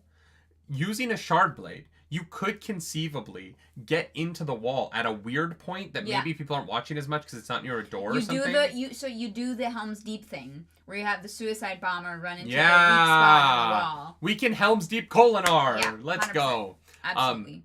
Grand. And they did not even need fireworks. Johan Ekstrom. Banned. Dare you. Yeah. So. Oh my god. Aren't the wind blades... Ruby mentioned, is it the wall itself? For some reason I thought it was one of the wind blades. So aren't the wind blades the wall? Into the wall. I don't know where they actually end up out. Like, it definitely goes into the wall, and then the wall leads to a room. Regardless of built on the wind blades and parts, yeah. Regardless of where she's cutting the stone out of, knowing that there are holes in the walls could be really useful in terms of trying to recapture the city if that becomes a goal. Yeah. Because here's the thing. I love that. We know that there's a Sleepless here, right? We're Sleepless in Kolinar, my favorite romantic comedy. We know that Elikar's son is still here, right? Gary. Gavinor? Gavinor. So like there's a reason to come back and get Gavinor, right? Gary. There is an army here of decently well-trained people that are being held captive. Like, there are reasons to come back to Kolinar. Yeah, like, they're definitely going to use the humans and make them slaves. Because they need to be able to get food, right? And, like, work the fields. So I do think that... I think that this is one of those foreshadowing moments where, like, these tunnels in the walls are going to be really important to some plan later on in these books. I love that. Maybe at the end of this book, maybe next... I don't know. That's like fucking 20 steps ahead 8D chess. And I'm just like, yeah, you know what? You're probably right. Light Blanket Fool, thank you for that super chat. If you make a string of specific Shadesmar beads linked to each place, could you shove all the places up your butt? The palace? To each palace. Could you shove all the palaces up your butt? Yes. Yes. You could anal beads the king, the palace of every... Yeah. Can I be real, though? I don't understand how you can... Okay. This isn't a criticism. I just am a little confused about Shadesmar. If the entirety of the palace is one bead, and you take that bead and move it to somewhere else... What? Question mark. What? What's the question? I don't get how you can move the palace in like the cognitive realm version of the palace. Like, there has to be a limit. Doesn't move in the real world. But the beads are just like an ocean. No. But I don't agree with that, because there was a giant fucking tower in the Pure Lake in the past, and it is just gone with no evidence that it was ever there. So can you move things? Is that why the fucking obsidian tower structure that the Thunderclass were attacking in the Dalinar vision is not there anymore? I just assumed that, like, the tower fell and they soul casted into other shit. Oh, that's possible. But you might be right. I don't I just feel like there should be a limit on how far you can take a palace from where it was in the physical realm. Because, okay. So, if... Oh, it's Cars's pee time. Here's my thing. If beads are where they think they are in the physical realm, and it's an ocean of moving beads, wouldn't the beads just be like constantly moving around, and so nothing in Shadesmar would ever be close to where it is in the physical realm? Right? Like, nothing should be close to where it is. Because the beads move in the ocean. It seems like there should be a limit on how far a bead can get from its physical thing, to me, is all I'm saying. Crab equals Rochar popcorn. All right. Anyway. Yeah. So then they're like, all right, well, now we know how we have food. Metal sheets block. The Wit came and told her that the metal sheets that he brought would block the soulcasters from getting caught. And so it's all Wit's fault. But metal, very important in the Cosmere. And also in stopping Superman's X-ray vision. So there's that. Chapter 82, The Girl Who Stood Up. Surely this will bring, at long last, the end to war that the heralds promised us. It didn't. It didn't do that. Surely will, but it did not, in fact, actually help at all. This chapter is Shallan. She is at the end of the other chapter with her, she went to this woman, Murray, and Murray is trying to get away with her kids. Murray also hates Shallan, hates Vale for what's going on. And so Murray's dipped out, and Shallan is there by herself, just fucking miserable. And so Wit comes in and tells Shallan the story that Shallan told to Pattern that the Night Mommy was watching. And... yeah, and so But this time it's dark. Yeah. Yeah. But this time it's at night. Yeah. And so it's a different story because everyone in the world was blind, and then the god said, let there be light, and then there was light all of a sudden. Yeah, that God is actually a small little child. What? Yeah, God brought light to the people. No, God is a woman. That's what I mean. She's a little girl. She's God is a little girl who crossed the wall and brought light to the people. 100%. Which brought consequences, but people were like, yeah, but you know what? It's worth it to be able to see. So, when they say ignorance is bliss, this is what they mean by don't be fucking ignorant. Yeah. And so Wit has a great line about how the world is terrible, but Shallan is not terrible because of it. The world is better because she exists. And I thought that was beautiful. This chapter is really sweet. There's a point where Wit kind of builds these two illusions. Wit is able to use Shallan's light weaving powers. He's like able to like pull it off of her and make images with her help. Yeah. Sort of like what she did with Dalinar, which I thought is really interesting. Oh yeah, interesting. And so he makes these two Shallans, and he's like, Shallan A is gonna lie down on the ground and be a weak little bitch, and Shallan B forgives herself, and she's fucking sick. Mm-hmm. And so I love that moment a lot. I thought Claris hasn't seen Prometheus, guys. Spoilers. Sorry, yeah. She's probably never gonna watch it. No. Isn't that a scary movie? It's a alien movie. Alien Prometheus? No, it's just called Prometheus. Oh. But it is the movie before Alien Covenant. Which I have seen. Which you have seen. You have seen the movie but the movie in the second Alien franchise is Prometheus, then Alien Covenant. Wait, how many Alien franchises are there? There's one franchise, but it's like the second series in the franchise. The Greek myth, not the movie. Oh. Oh. That's so funny. It's like, Oh my god, I'm so Ridley Scott pilled. I actually don't know the Prometheus myth. I know some of the other. It's about how Sisyphus. Who's the guy in? Is his name Prometheus? Prometheus is the titan that gives fire to man in Greek mythology.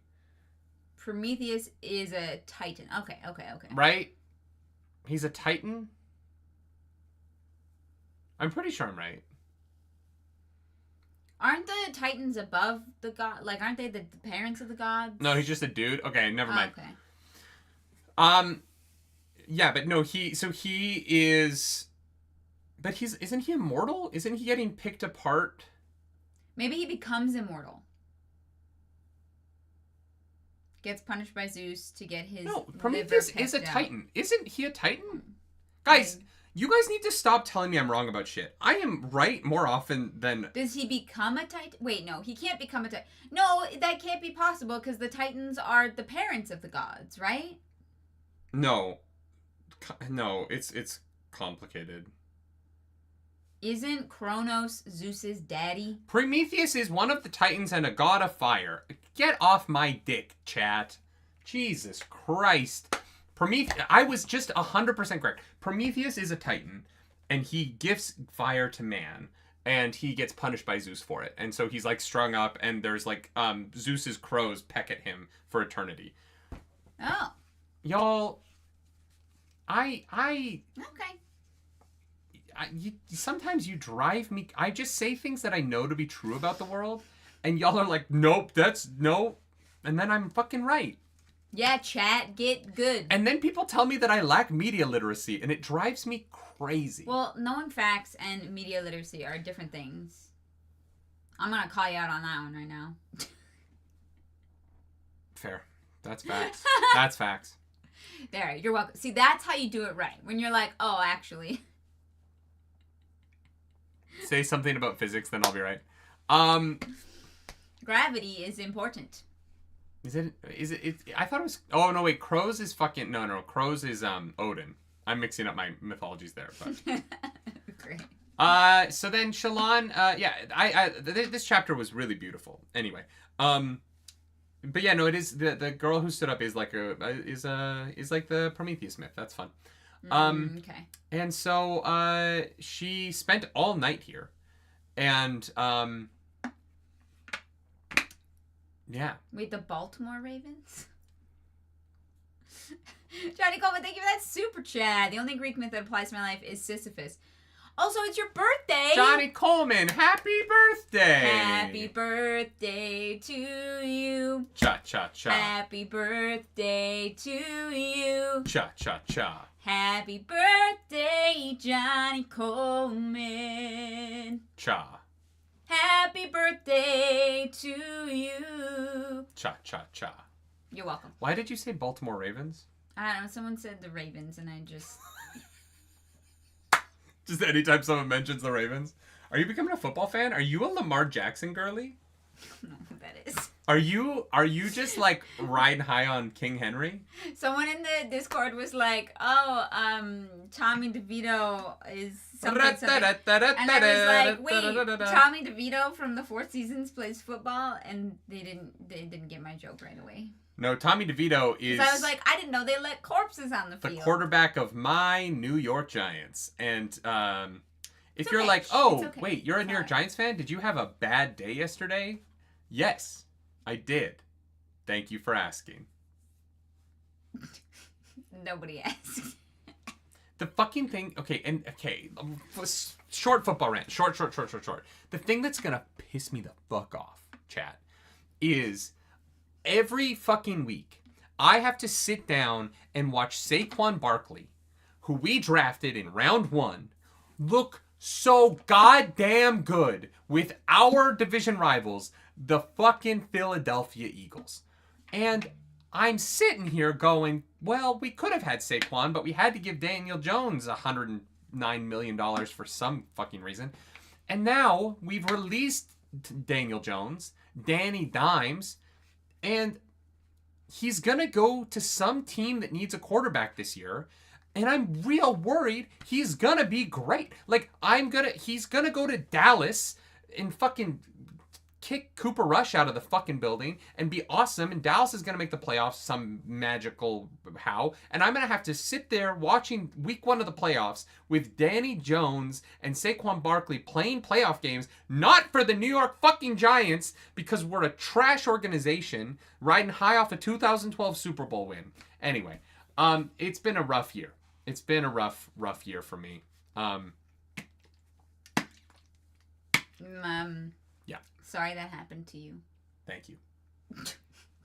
Anyway, let's move on to so Shallan gets back to the tailor shop, and Adeline's there, and they're really they're really lovey-dovey, which I Adolin was loved. worried. He's like, look, I get it, like you're basically immortal, but I still worried about you, okay? Yeah, but wait like a minute, this fit though. Yeah, he's like, God damn, woman, you look good in pants. Damn, no, that's Kaladin. Kaladin is like, women in trousers. Women in trousers.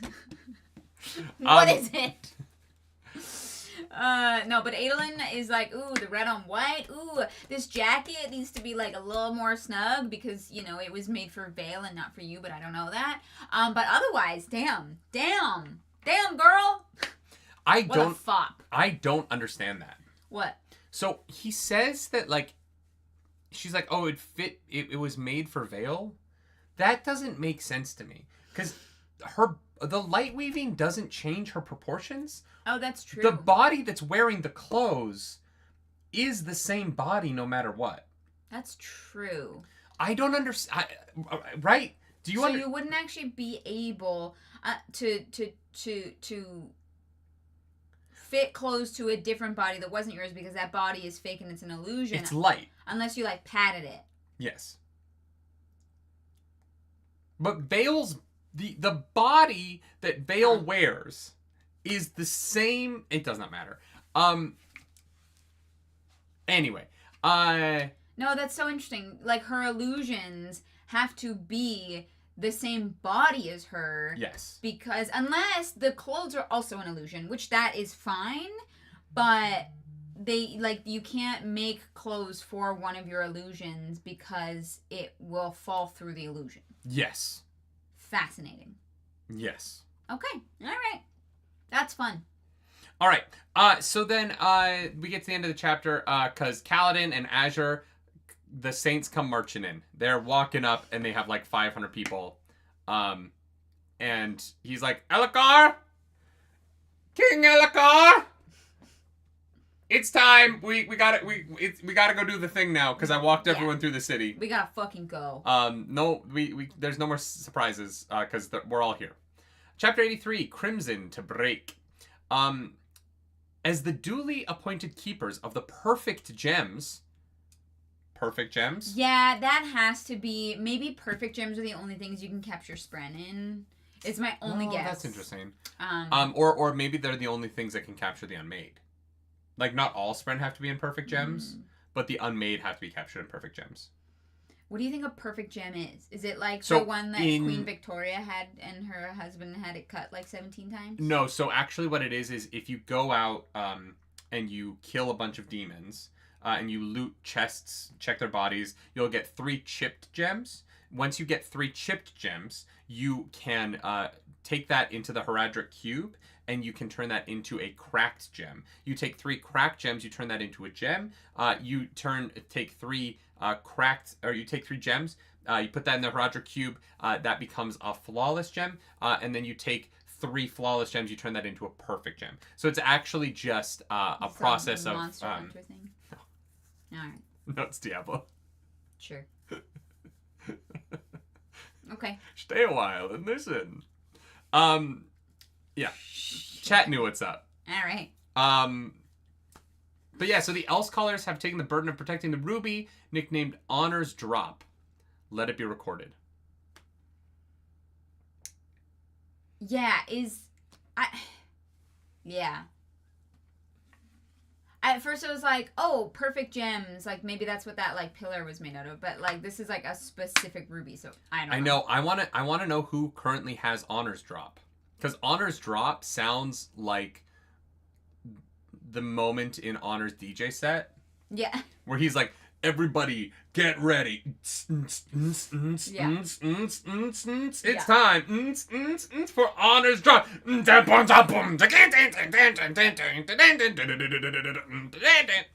You know what I mean? That was literally what I was thinking too. Yep. That's why we're married. Because we're the same person. Grand. That was funny. You have to watch. Yeah, I have to watch our Arcane reactions. They're coming soon. We didn't like it. It's fine. I still give it an 8 out of 10. Adolin freshens up, and he's like, just like by himself, and he brings out his shard blade, and he's like, "Thank you." He's like, I don't have any of my other bullshit that I do. Yeah.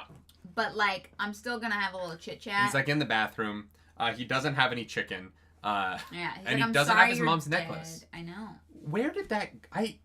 I still don't know where it went. I'm not sure. Can't remember. It's so weird that is a dangling thread in this series. Is like, how did Adelin's necklace just like fucking disappear one day? No idea. Someone stole it. I was expecting him to find it on Sadeas's body. When he killed Sadeas. Adolin turns into Smeagol. I thought they were gonna find it on Sadeas's body, and that Sadeas had stolen it to fuck with him for the match. Oh, huh. Okay. Well, someone stole it before his match with the Oh, because he didn't have it for that fight either, and they haven't mentioned it since. Yeah. It just was not there that day, and so I was like, when he killed Sadeas, I thought he was gonna like find it on Sadeas's body. It was Lift for sure. From another country, she managed to sneak it up. Yeah. And so, sure. He's like, I promise I'm gonna use you for good. And then he goes and joins everyone else, and they are planning the assault. Kaladin and his team are going to go get the queen, and Elhokar's son Gavin are out. Oh, and they're attacking the walls. The Parsh are attacking the walls. That starts. It's very bad. A Thunderclast shows up. Yeah. Starts climbing that thing. I was a little bit disappointed in, just because we didn't... It's like, there's a Thunderclast here, and then we didn't actually interact with that at all. We were like, that's too big. We are not high enough level for Next time. Actually, we need to say our other oaths and get our plate. I want to pee before we get to 84, so you do this chapter without me. That means I can move the thing back. Jesus Christ. Okay. All right. Yeah. Just crawling. Oh, fuck. Ow. My knee. Did you just smack it on the metal bar? Nope. All right. Well. Anyways,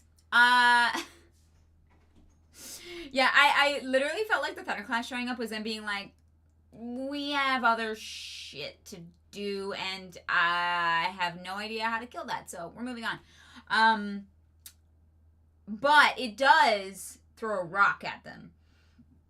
Sorry, excuse me. It does throw a rock at them, and they're like, oh shit, we're gonna die. And Kaladin, using the entire Emerald Reserve, worth millions of dollars, okay, chucks the boulder back at the Thunderclast. Clast. So they can keep on charging up to the palace. All right. The guards there, who are also wearing blue, but like darker blue because it's like scary, corrupt blue. They shut themselves up in the palace, but luckily they have shard blades, actually, so they can cut through anything. It doesn't matter. Yeah, don't jinx it, okay? It would be incredible if he did got locked out without going outside, but weirder things have happened. Adolin charges in with his shard blade, because obviously those are very useful in situations like this. It seems like the Parsh people have broken through the wall based on what they can hear.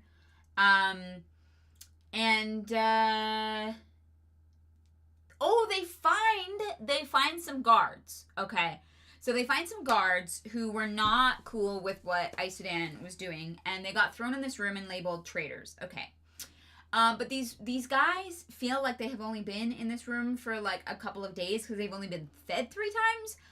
I think that the revel is able to sustain people without them having to consume anything, because I genuinely don't know how these people have been alive for for literal weeks on only 3 meals, but it doesn't matter now because they're all dead anyways. Well, in the moment I was like, oh, they're gonna they're gonna be evil. Yeah, they're like, they've only been in here for like the last day to be a trap, and that didn't come back, so... And they're all dead, so... No, they're not. I mean, kind of. No, they're prisoners. I think these characters will come back. I don't think these characters were, like, here for nothing. I think that we will see them again.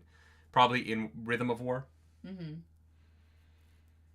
Yeah. It seems like we just need to do a pre-stream where OBS fails once before book club on Monday mornings, and then it's fine. Anyway. We'll start doing a pre-show for book club. Yeah, and so Adlin starts to hear a voice in his head. That he's like, it's cutting through his soul. And so he's pulling people together to fight. And Elhokar, did you talk about the doors? The doors? Yeah. They had the way they get in the building's really cool to me. They cut through with shard blades? Yeah, but they have to like cut through in a particular way where when the door open, like Elhokar has to like cut the door hinge, and then they have to like create they basically have to like cut the door hinge and then pull back so that when the door falls, the spears come through in a way that doesn't hit them. Yeah. Because they don't have plate, right? Right. Yeah. And so I thought the like way in which Brandon Sanderson crafted. You made a joke in Arcane about how I don't like anybody's plans, but I did really like the plan here. Like there was like a military thought outedness to what they were doing that I thought was really clever. Yeah. Mm-hmm. No, this was a really fun chapter to react to because it was very action packed, very clever. Like, it was a lot of fun, even though it was terrifying because they finally get to Isodan. But first, they turn as they're going up those stairs. They turn and see the Parshendi have made it through the walls. So the walls have completely fallen. Yeah. There's a fucking army heading towards the palace. It's bad, very bad. It's so bad. And then it gets worse because they find Isodan, who turns out she actually was working with Gavilar to work on imprisoning Spren and decided, I can control one of the Unmade, and I've captured it and made myself better because of it. It's not evil, I promise. And there's fucking Void Spren torturing their son. I know. Just like fucking, is it Elhokar that goes? No. It's Kaladin. Kaladin goes over to the fucking corner, and the Void Spren are fucking, like, torturing this child. It's so harrowing. Like, forcing it to, like, watch, like, horrific things that they turn into, and I was like, wow, what the hell? There's a few other elements in this I really enjoyed. I liked the way in which they were struggling to hold the hallways behind them on their way up to this palace room because they didn't really have like the soldiers to properly hold their retreat. And so they're like leaving a couple of people at each hallway and being like, if something happens, yell. Yeah. Like they're so fucked here. Yeah, they do not have enough people for this, but they're doing their best. Shallan is over at the Oathgate. She's trying to get get to the platform. And when she gets there, the Heart of the Revel just fucking runs away. Pretty much, yeah. It literally drops into Venom Goo, and then Venom Goo's off like Sauron in the opening of season 2 of Rings of Power. Yeah. Oh, Cal murders Spren with Syl. Yeah, he does. Syl doesn't know how she feels about it. Syl's not happy about it. Syl's happy to kill other things. Yeah. So much happens here. It's so crazy. Like, even just this setup for Chapter 84 is wild. Yeah. But it's so good. Like, we reacted to all of this. We reacted to some bonus chapters this week for those of you who want them.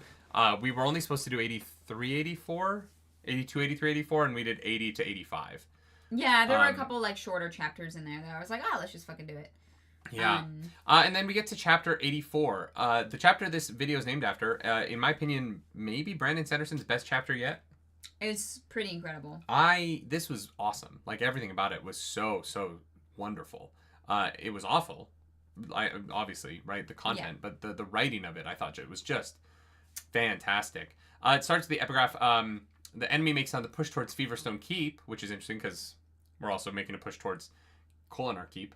I wish we knew what it was that had them so interested in that area. Could it be intent on capturing Ral Alorum? Is Feverstone Keep The one that Dalinar visited in the vision where all the Radiants left their blades, that Yasna and Navani don't know where it is and have never heard of it before? I do believe that that's the one. Okay, yeah.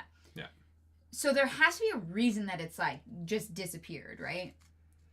The enemy capturing it, like they have to have like raised it or moved it. Oh, I thought it was on the Shattered Plains, so...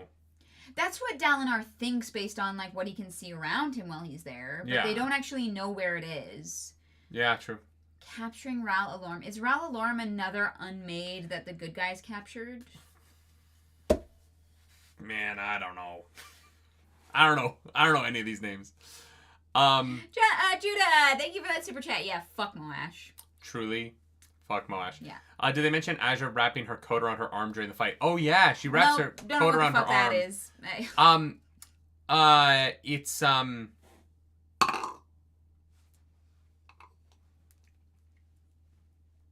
Is it breaths? You think it's in actually Warbreaker? What am I trying to remember from Warbreaker? She like puts breaths into the cloak, and it like. Yes. Right. She infuses her cloak with breath. Yeah. So that it protects her. Right. Yeah. So maybe it is literally a shield. She like makes it like hard. Or something. Yeah. Yeah, no, I do think that she used Stormlight to use an awakening there. Interesting. And it's Vivenna who can awaken things. Like, knows how to do that. Yeah. That cloak was woke! Yes. I didn't put it together there, though. I didn't think about that until now, but, like, that makes sense. Yeah. I was like, she wrapped her arm, like, was her safe hand exposed? No, yeah. But, yeah, no. Yeah, she's 1,000% Vivenna. Yeah. Yeah, it's gotta be. Yeah. James, welcome back to the Nerds Radiant. She's gone woke. She did go woke. Go woke, go broke. You know what they say. I don't know. They're probably pretty rich because they need Stormlight, so they need money. Sigla says, did you notice Chapter 83 is called Crimson to Break because Azure uses that phrase? Yes. Yes? Because she uses... Yes. Yeah. Crimson to Break is an interesting concept. Crimson to Break, in this case, she's saying it's going to be impossible to get through this one hallway because it's got so many ways that the enemy can just, like, fucking pepper them with crossbow bolts. And so Adlin has to be like, fucking, we're just going to push through. We're just going to have to do it. But yeah, the idea of Crimson to Break meaning that a lot of blood will be spilled to get through a line. Yeah. It's a common concept, right? Like, anytime you have to push through a kill box, you're going to pay the price of that victory in blood. Yeah. Yeah. Like that Azure as a color. Yeah. It is one of those things where I'll be completely honest, did not clue into it until you said it. Mm-hmm. But the more that you think about it, the more, like, there's obviously clues everywhere. There's a Sleepless in Kholinar and Azure's Vivenna. I'm calling shit this week. In hindsight, the use of colors in expressions by her and Zyle seems like a dead giveaway. Yarnbarros, I agree with that, actually. But only if you think of it. And only if you've read Warbreaker. This is one of those things where, like, here's what I will say about also, thank you for that super chat. Here's what they... thank you for the super chat. True. Here's what I will say about the Vivenna thing. If the book introduces her in a way where it's like, oh, you have to go read Warbreaker for this to have any value, I don't know how I'm going to feel about it for people who didn't read it. Yeah, it'll be less interesting. It's complicated, right? I understand that, like, you know, I don't know. No, here's the thing. I think if you introduce a character like this, mm-hmm. and you provide enough information for them and about them in this story that their previous stuff isn't relevant, that's fine. It's when it's like, well, you kind of actually have to read this to understand this. I just like when the context of the other books is like extra fun knowledge and not absolutely essential to understand what's going on. Yeah. Right? Okay, but I think that, like, this series verges on... This series verges on the risk of not standing on its own. when you get into like the Hoid Wit, and then at the point where Azure's like, I'm from another planet and I have superpowers that don't exist here because they exist on my planet. Yeah. You get into it can get you into a weird place. I don't think we're there right now. No, and people are saying that like they read this before Warbreaker and it didn't feel like they were like missing a huge piece or anything. So that is good. That is this kind of tie-ins that I like. I don't like it when it's like I am so confused and missing out on a big piece of the puzzle. Yeah. I think that it runs the risk, not yet, but later on, that you do run, that you get diminishing returns out of it narratively eventually. Sure. You also run the risk of like the powers that Azure brings to this world can't be the solve to your problems, right? Yeah. Because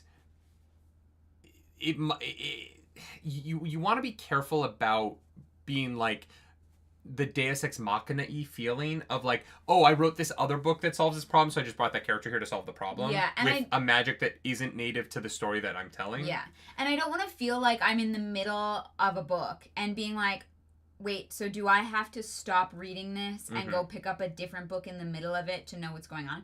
And I don't feel that way, and it seems like that's not the case for this, and so I think it's going to be like a little fun extra bit more than anything else.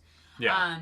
But there is always that risk of like, if you are interconnecting everything too much, sometimes it's like, okay, well, I haven't read that, so am I supposed to like do that first? And that, I think, for some people can be frustrating. Well, it's not just that it can be frustrating. I think that it can also complicate the stakes of things.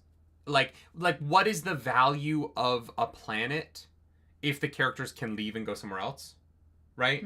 Interesting. Like the idea of saving a place when there's somewhere else to go, you can run the risk of like diminishing the value of your story within a location, right? Yeah. And also like you also run the risk of kind of incompatibility within the storytelling of the magic. I don't think Brandon Sanderson's there yet, right? I don't think we're at a point where I'm actually that worried about it right now. I think that the Vivenna stuff has been fun and I've enjoyed it. But I think that it's something that the MCU is struggling with right now, where it's at the point where like they got. I have a feeling that this wouldn't be something that Brandon Sanderson would really have to worry about until after Stormlight 5, right? Sure. Like I think that Wind and Truth will probably be, because it's the end of this part of Stormlight. It's sort of once you get past the end game and you get past the for DC, I would say like really it's kind of like post Crisis on Infinite Earths, they've struggled with this. Once you kind of get past the first big event, continuing to tell stories in a world that gets more connected, it's like, well, why doesn't this person show up and save the day? If these characters can world hop with some control, why isn't Hoid solving the problem? Why isn't... Well, to be fair, they are involving themselves. Hoid brings this fucking metal shit and is like, here you go, this helps solve a problem in a way that I can interact with. And like Azure is here leading these men and giving them food, and so is kind of their like solving problems. But we're not at the point yet in this story where characters can do more. Where we understand that the characters can control those things, but as the power, it's the power creep problem of multiverses. Once you start to introduce characters who can control the traveling, which we now know Xyle and this girl can do, you introduce the ability for characters to show up to solve problems, which is where which is why Hoid is here. Which is where comic books, I feel like, have struggled with big storytelling post The Watcher. You know what I mean? It's where all of these sort of stories kind of Endgame, post Endgame Marvel, you're like, well, you have characters that could solve this problem really easily. Well, it's why they are like, Miss Marvel's busy. Yeah. Yeah. To less and less success as the stories get more and more characters in them. Yeah. But here's the thing, I don't feel like any of these people are like Miss Marvel level power where they can just show up and solve every problem. So I think that helps. No, but the characters in our books are getting more powerful. right? Yeah. Xyle is an incredibly powerful person, right? And so and Hoyd is an incredibly powerful person. And so the reason why... Yeah, but we also don't know how yet. But these characters are... They are narratively uninterested in participating, despite it being end of the Hoyd world. Hoyd is there. Right, but Hoyd has this narrative... I'm not actually going to be that helpful because it would be bad for the situation for me to involve myself more than... No, he's just busy doing, like, other stuff. Like, he's like, I was preoccupied with a thing, which is why I didn't help you sooner. But he helps out Shallan. He gives them the fucking, like, medal that helps them soulcast food without being seen. He's like, Hoyd can see a bigger picture that we aren't aware of yet. Like, he's like, I was doing something else. But Hoyd also has his own agenda where he's like, look, if the world of Roshar falls, like, that is going to be unfortunate, but there is something bigger going on here that I am trying to work towards solving. 100%. No, and I agree with that. But it is... There's also, like, a limit to what he can do because there are people chasing him and he's trying to, like... That is true. Yeah. There are people that are looking for him. And Xyle is not interested in participating. He seems... Yeah. Despite being super duper powerful, right? Like, Xyle is incredibly powerful. But it also brings into question these powers from other universes and other planets and worlds. How do they translate on this place? Maybe Xyle is actually less powerful here because, to be honest, I don't really understand how his godly powers worked in Warbreaker. And so I don't know what he can do here. If he is powerful enough to navigate Shadesmar, then... But maybe he's way more powerful in Shadesmar than he is here. Maybe, yeah, that's possible. And that's the thing is, like, I don't know. And so I'm kind of just like, it could be anything at this point. And again, like, I don't think we're at that inflection point right now. I'm merely, like, I'm saying, like, multiverses are hard. And, like, we're not at the point where multiverses are hard yet, though, in this franchise, in my opinion. Right. Hoyd is... We've only seen one person travel. Mm-hmm. Characters don't have the ability to travel regularly. Yeah. Right? Like, we're not there yet. There's pitfalls that we can see are potentially there in the future, and it's going to be interesting to see how Brandon Sanderson navigates them. Yes. Yeah. That's all. It's just that, like, you run a certain risk once you introduce a multiverse. For sure. It's something that, like, Arcane just played with in a way that I didn't think was very successful, right? Like, you That is spoilers. I don't think that's spoilers for League of Legends. Oh, is that a League of Legends lore thing? Actually, I guess that is... I don't... Yeah, sorry, guys. Let's not talk about Arcane. It's just very new. Yeah. Fair. I'm sorry if that's spoilers. I don't feel like I said anything specific, so... No, I think that the idea of a multiverse is, like, a multiverse or, like, you know, planetary travel, whatever it is. The superpowers in the world of League of Legends have that, so I don't know how... Like, that's just, like, a part of that world. Sure, yeah. Like... Yeah. League of Legends lore goes deep. I don't know. Go enjoy it. Yeah. Guillermo, thank you for that super chat. It feels to me more like a galactic story than an actual multiverse. Yeah, I guess, like, multiverse would be if I there guess were it depends on if they're in the same timelines universe or not, Guillermo, but we don't know. No, so multiverse is, like, different timelines. No, multiverse theory does not necessarily involve different timelines. It just means that they're in different universes and they're passing through to another... What would a different universe be then? Like they're not on the same plane of existence, so, like... That would be an alternate timeline. But an alternate timeline implies that it's, like, these characters exist and they're different in two different multiverses. Like, I'm talking about it in that, like, I don't know that... Not Sigil, that's fucking D&D. What's that planet called? What? Why are we on a tangent right now? We're in the best chapter. Scadrial. I don't know that Scadrial and Roshar are in the same universe. Right? But if the universe is everything, okay, then wouldn't the different planets just be different planets inside, like, a galaxy? If we don't know that. We don't know if they're in the same galaxy or not. I feel like a different universe is, like, Shadesmar. No, that's a different plane. of the same universe. No, Shadesmar. How do you know it's the same universe? Because Shadesmar is the cognitive realm of Roshar. So yeah, like a parallel universe to Roshar. Okay, let's talk about chapter 84. 84 is the best chapter. That is facts. Yes. So 84 starts with Elhokar running upstairs, and this is where he hears his wife singing, and Syl bops ahead and is like, "Your wife is definitely in that room." Mm-hmm. And so they go in the door.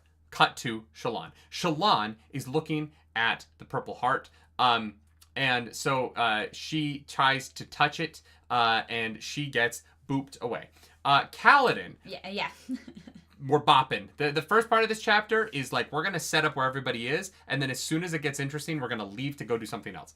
Kaladin is in the room, and the queen is totally normal. She's like, oh my god, Gavinor, not here. He's playing with friends. And Syl is like, Gavinor is a... Syl comes over and is like, that bitch is crazy. Yeah. Gavinor is over here. Yeah. And so... Elhokar is like, hey wife, some evil shit's going down. Let's go on vacation. Let's go to the beach. And she's like, you're a fool. Get fucked. Your dad was better than you. And so this is where Kaladin finds, we had skipped ahead to some of this stuff talking about the last chapter, but he finds Gavinor. Gavinor's being tortured by Spren. Yeah. And so he stabs the Spren with Syl. Which and she feels weird about. It dies. Which is interesting, because Spren can't technically die, but they can die because Shardblades are dead Spren. Yeah. But I don't know that Void Spren can't die. In the same, like, you know what I mean? Because Void Spren are of odium and not of honor, I think that you might be able to kill Void Spren in a way that you can't kill a Spren. Does that make sense? No idea. Cool. Not a clue. Cool. And so the queen is like, haha, bitch, I got radiance now of my own because I bonded and unmade. Which I'm pretty sure her radiance are just the like completely brain dead like meat sacks downstairs. I don't know about that. We don't see any special powers, so yeah, I don't know. You would, I don't know. You would think that they would fight harder if yeah. Anyways, yeah, so she's bonded a Spren and she thinks she's in charge of it. Spoiler alert. And Elhokar... Either Aesudan fucking sucks or this Spren has fully gotten her. Yeah, I definitely think it's both. I'm a little worried it's both, which is why Yasna had someone watching her for assassination. Like, trying to kill Aesudan, because Yasna knew, maybe, that Aesudan was trying to bring back the Radiance. Or knew that there was some shady shit going on with her dad. You know? Joe White, thank you for that super chat. I love this. The universe is like lasagna. There's a meat layer, a cheese layer, and a noodle layer. That is so funny. And there is seepage stuff between the two. Doesn't lasagna have, like, multiple, like, noodle layers and cheese layers, though? What? I don't eat lasagna. I don't like tomatoes.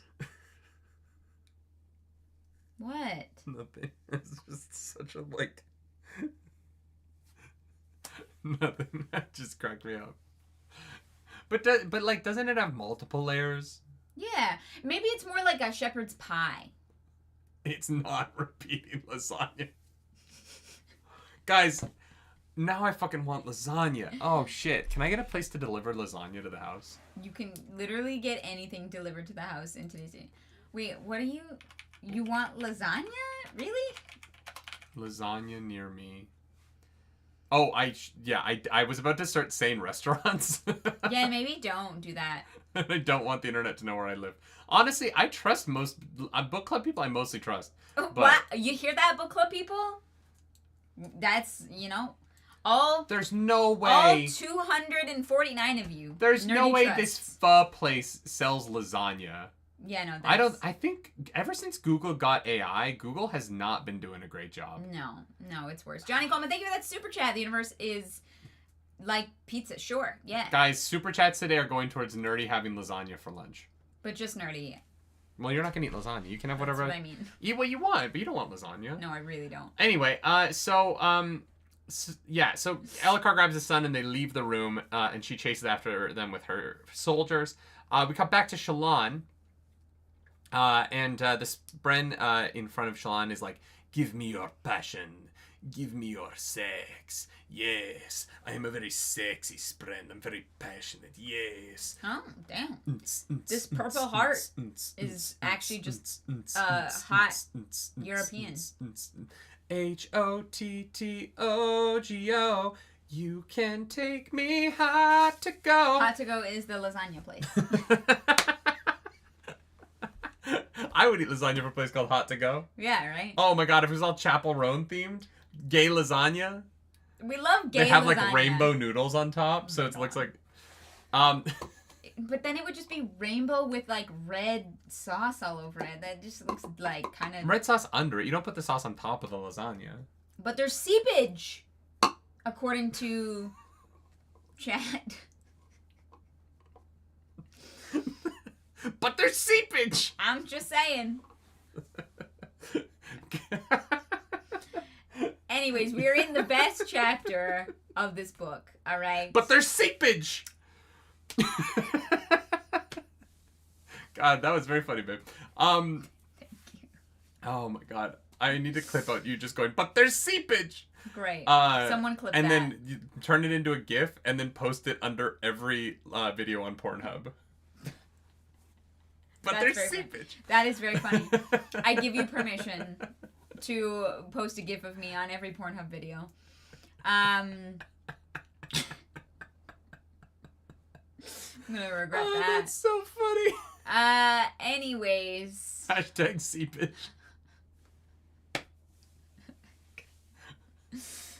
Someone, a long time ago, someone drew a face of you that was like, and I want to take that and put it on a shirt next to just the quote, but there's seepage.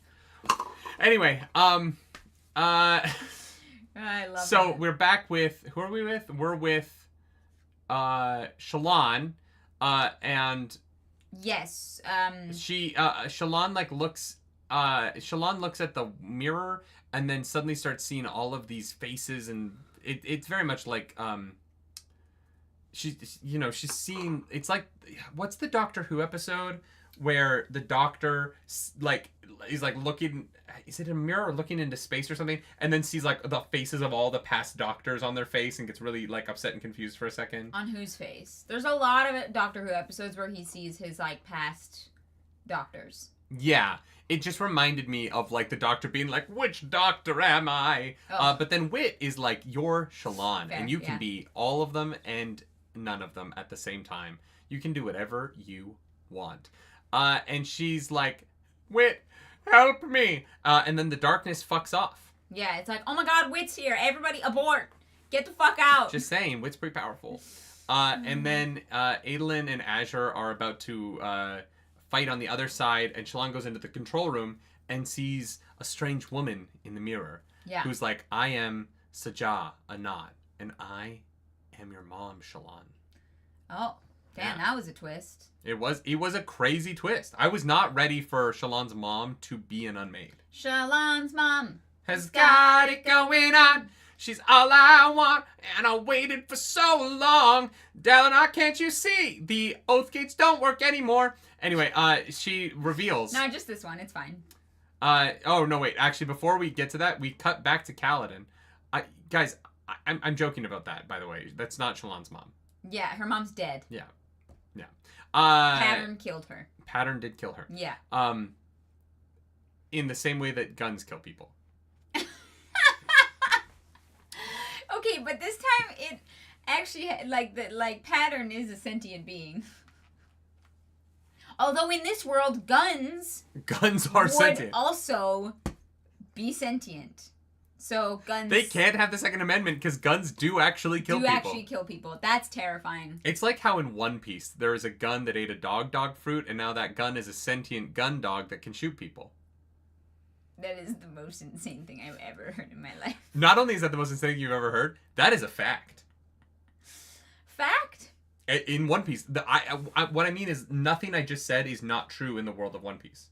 Spoilers for One Piece. You think that the dog ate the gun fruit, but no, the gun ate the dog fruit. And you might be like, this is a spoiler because you understand that and we don't. But the truth of the matter is, I actually still don't understand how that works. I don't understand how that works. Apparently, it will get explained in like 600 episodes.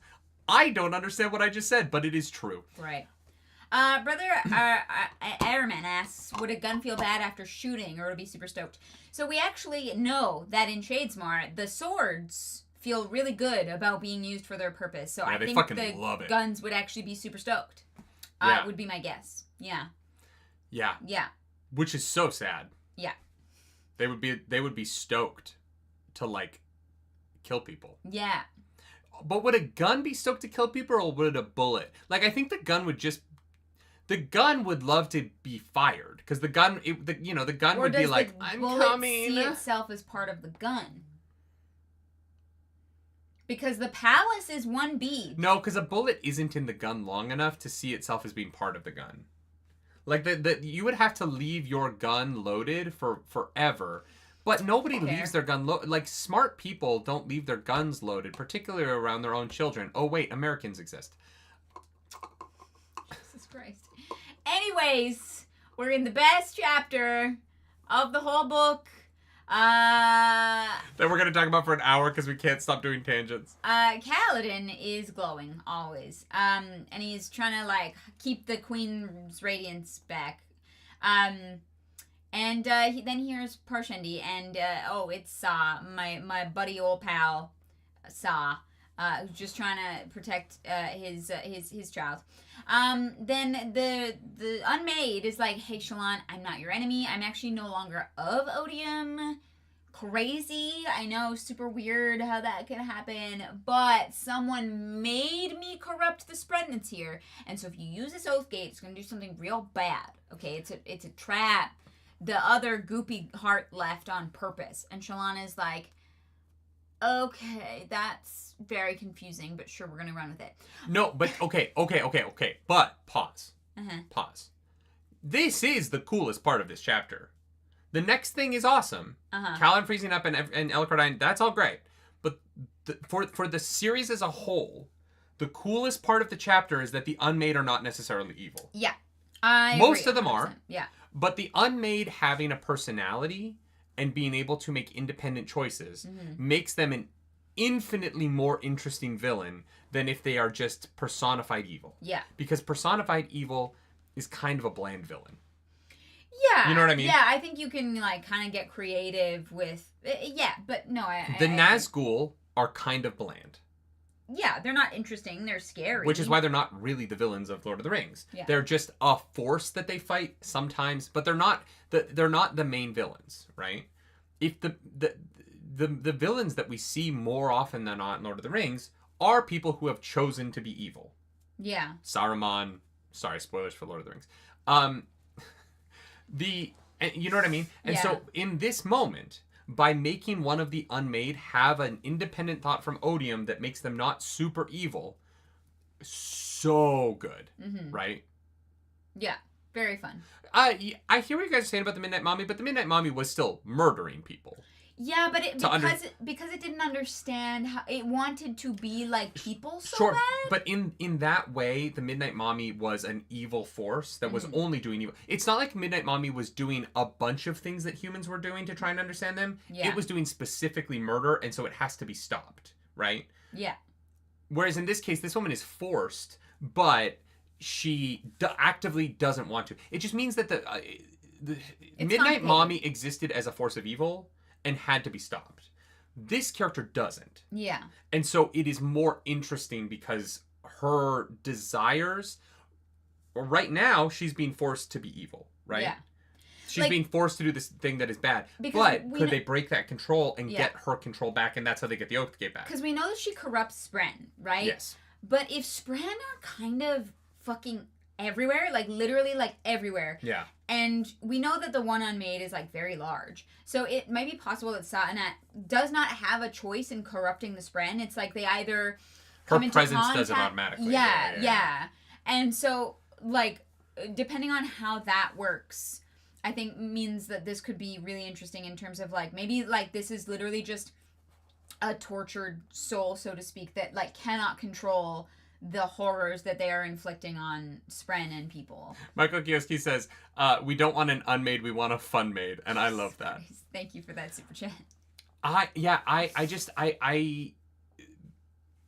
Giving this Spren a personality, the unmade, Sa'anat, is what I was like, oh shit, I'm so deeply in, it's crazy. Like, I think Oathbringer is one of my favorite books. You know what I mean? And like stuff like this is where I'm like, oh fuck yes, this is rad. I really, really liked it. Yeah, 100%.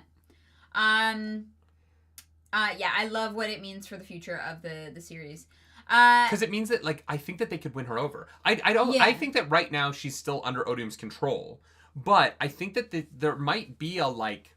She says she's no longer of Odium, which is why I think she's, like, might be, like, trapped in this mirror. Mm-hmm. Like, she's, like, lost the ability to... Well, no, I think that she can't leave Shadesmar. I don't think she has a physical form. But then because she corrupts Spren on that side. Seen her in That's why they see her in the mirror, because mirrors are an inversion of real world, and Shadesmar is an inversion of the real world. And so there's like a connection between mirrors and Shadesmar because of the way they invert the real world. Do you know what I mean? Okay. If you look at your shadow in a mirror, it is going towards the light in the same way that your shadow in Shadesmar goes towards the sun. That's why they can see this Shadesmar unmade in... I don't like that. What do you mean? I don't like that. I've never looked. Yeah. It's an inversion of reality. Yeah. It's why the mirror in our camera reverses the words, and our program has to then take that image and reverse it back so that you can read Team Lanfear on my shirt. Otherwise, the mirror in the camera that captures the light the video they would get would be reversed because mirrors flip things. Crazy. Yeah, your eye does it. Yes. Isn't it upside down it as well? Yeah, it flips it, and then our brains are 24/7 unscrambling the image that comes in back to what it actually is. Nicholas really cool. Also says, doesn't Alucard keep seeing things in the mirror? Yes. Yeah. Yeah, 100%. He was basically seeing other patterns in the mirror. Okay, now let's get to the saddest Cosmere death so far, in my opinion. Yeah? Like, all Cosmere. I don't think Mistborn has a sadder individual death. What? Okay. I mean, I don't know. I fucking sobbed at the end of... Yeah. But that's not an individual death. Yeah. Like, because I don't view... I almost said Cal Kestis. What is his fucking name? Cal Kestis? Yeah. Bin's mentor. Oh, Kelsier. Kelsier. You know you're fucking dyslexic when you're trying to think of Kelsier. Your brain is like Cal Kestis. Yeah. Cal Kestis. Cal Kestis went down fighting as a doing his like thing. Yeah. At the top of his game. That's not what we get here. Kaladin is in this fight. Kevin McKelsier. Fuck off. So Kaladin is seeing his friends on the other side. He's like, oh my god, that's Saw. Saw's a good dude. Yeah. I know these Parshendi. Yeah, he's like, wait a minute, stop fighting. And so he falls to his knees. And he is just fucking devastated. Yeah. And he doesn't know what to do. He's yelling at them to stop fighting, and no one is. And then he looks over and he sees Elhokar. And Elhokar is holding the sketch that Shallan made of him, where he's the most noble and super duper version of himself. Mm-hmm. And he's holding his son in the other hand. Literally. And Elhokar is struggling to get out the words life before death. I don't know what the rest of it is for his order. But he's trying to get the words out. What's the middle one? Well, they're different for the different orders, right? No, I thought the first one is the same for everybody. Life before death, something before something, journey before destination. No, because for the Skybreakers in the Zeth chapter, the middle one was strength before weakness. But I don't think they're always strength before weakness. Yeah, they are. Yeah, they're all strength before weakness. Yeah. It's the same for every person. Oh, I thought the middle one was different. Okay, that's me getting that wrong. Mm-hmm. But yeah, so he doesn't get through. But as he's trying to say the oaths to become, I'm assuming an Shallan's thing, Lightweaver, because he sees cryptids. Yeah. Like she did. Moash. Motherfucking Moash. Walks in. Looks at Kaladin and is like... And then goes, hey, Cal. Bridge 4. Fuck you, bitch. Yeah. Fuck Moash. Fuck Moash. Yeah. God fuck Moash. damn. Can I get some fuck Moash in the chat, please? This moment. I'd like to order a steaming dish of hot fuck Moash. Fuck Moash. He does no, Wakanda Forever's down here. Bridge 4 is up here because they do the bondagey, like, Drehy version. It's kinky, yeah. I love that Drehy just means gay to me now. He literally just kicks Elikar's son. This, like, small child who has done nothing wrong. Moash is like, fuck it.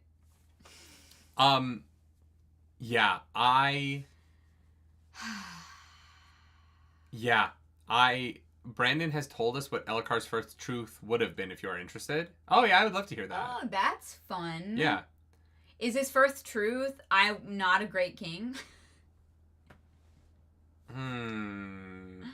I don't know. Here's the thing. He already seems to kind of be coming to terms with that in a way that's, like, beautiful, but also so, like, self-aware. Yeah, I also want to be clear. I still like Moash as a character. He's not a good person. He's a bad person, but goddamn is he a good character. Wow, Discord thought you would be on Moash's side. That's fucked up. I understand what you mean. I understand, like, my position on royalty and stuff like that. Moash murdering a man who's kneeling, holding his son, unarmed, is not in a city that's already fallen. Yeah, isn't revolutionary anymore, right? Like Moash killing Elhokar as a revolution to benefit the Dark Eyes of the country is a very different action from Moash killing Elhokar in a fight that Elhokar has already lost while he is unarmed holding a child. Also, Christian Rapper, I don't know how you can possibly believe that Moash made it from outside the walls to the palace without killing anybody. No, but I think that I do sympathize with both Szeth and Moash. I want to be clear. Oh, no, I hate them both. So, to me, that doesn't make sense. I have sympathy for the situations that both of these men have lived under, right? Mm-hmm. I also think that they have done incredibly awful acts and should face judgment for those. Mm-hmm. I can have sympathy for murderers. I have sympathy for people on death row, right? I have sympathy for everybody. Mm-hmm. The worst people ever. I have sympathy for them on some level, mm-hmm. right? I don't think that you become a better person by not empathizing with how bad people become bad people. Right? Mm-hmm. I think that I think that it is more powerful and more valuable as a human being to empathize with the reasons why people become how they are, and by living your life in a way that attempts to remove that for people who are not yet that bad. Right? My empathy for Moash is not about thinking that Moash is a good person, but rather wanting to change things so that other people do not become Moashes. And in that acknowledgement, I'm acknowledging that I wish that life was not hard for Moash in a way that led him down this path. Yeah. That's not me saying that he is not responsible for his actions, but it is acknowledging that society bears some complicity in the way that people turn out. Arzu, thank you for that super chat. Moash's past explains, it does not excuse all his choices. Yeah, and that's how I feel. I empathize for him. I feel for him. Yeah. In the way that in the last book I was like, look, like, killing the oppressor of your entire race of people is not as evil as killing somebody else, right? Like, there is a time and a place for violent revolution. And anyone who tells you that all revolutions have to be nonviolent have never been oppressed, probably. Yeah. You know, even there is no non-violent revolution in history that was not paired with a violent revolution that just didn't get as much play, right? Like, as much as we love to be like, well, Martin Luther King Jr. was a non-violent, yeah, and also Malcolm X existed at the same time and was violent. Like, the idea that these things exist separate of one another isn't true. Mm-hmm. And there are going to be points where violence is necessary to make changes that benefit society. At the same time, the people who perpetuate... I think Taravangian tells this really well in some of the scenes with Dalinar, which I think are coming up, where he's like, we are the ones society allows to fall so that society can be raised up. Yeah. Moash would have been that figure for this society if he'd killed Elhokar when Elhokar was in charge, in power, oppressing people. Mm-hmm. That's not what Moash is doing here. Yeah. Right? That's not where we are at with Moash and Elhokar in this moment. In this moment, Moash is killing an unarmed man holding a child in a battle that Moash's side has already won. Yeah. And so it's just, you run into this problem of you can't... The situations have changed in between the last book and this one. They just have. Yeah. The conflict has changed. Moash is no longer fighting on the side of dark-eyed people, right? Moash is now fighting on the side of a oppressive, ancient, evil force of unkillable demi-humans that want to oppress the whole world and bring about desolation. Like, Moash the people Moash is fighting for are not the same people, and so his motivations aren't as righteous as I think they would have been previously. Body snatching demi-humans at that. Yeah. Yeah. Sorry, there's a super chat. Yeah, for sure. Scroll up and grab that. Judah, thank you for that super chat. I was in my feels for days after this chapter. Every Radiant we've seen so far has been able to take the journey and be better. Elhokar could have become so much more, and Moash took his chance away. Oh, I completely agree. Yeah, I'm still in my feels about this chapter. I'm still reeling from it. I think this chapter is remarkable. I think it is a truly incredible piece of writing that I love. Yeah, absolutely. It's, yeah. And it is devastating because specifically I think of the potential that Elhokar had to change and that we almost saw. Like, we have seen Elhokar have so much growth in these 3 books. So much. Like, he has humbled himself in a way, or tried to, that, like, is, for someone who grew up being like, you're the king, I think is actually pretty astounding. Like, there was so many strides made with Elhokar that it's like, we almost got what could have been. Moash just took that away. Well, and it's noticeable that in this time when he needed to step up, the people around him started to be like, oh yeah, Elhokar, that's a really good idea. Like, he was getting glory spren for things that were maybe less glorious than other people would attract glory spren for, but it was because partially he was finally out from under Dalinar's shadow. And, I think that Elhokar was never really given an opportunity to become a good king because he was only king over this financial war that, didn't really benefit anybody. I sometimes think about Obama in a similar way, right? Where, like, I didn't vote for Obama in 2012 because I was really vocally against the way in which the United States was using drone strikes in the Middle East, and I still am. I think that I think that fighting wars on the other side of the world, where you just bomb people from the sky, I'm not a fan of it. And so, but Obama inherited a war that was built on lies, that had no clean pullout strategy, right? There was no easy way for that to end, as we saw when Biden finally pulled out of Afghanistan a couple years ago. And, there are times where leaders are tainted by what they inherit, right? And my frustration with that is probably similar to my frustration with Ellicott in these books. I mean, the Stormlight Archive is so deeply a series about America during the War on Terror, right? Like, it's impossible to kind of divorce the vengeance pact. We're gonna go to the desert and fight these people from another culture who did this awful thing to our not our leadership, obviously. In the real world it was to this tower in New York City, but like the way in which you have that, it is hard not to bring up the War on Terror given what these books are about and the time at which they were being written. Yeah. Right. Partially because I don't know that you can talk about a lot of art post 9/11 without acknowledging that 9/11 changed the world.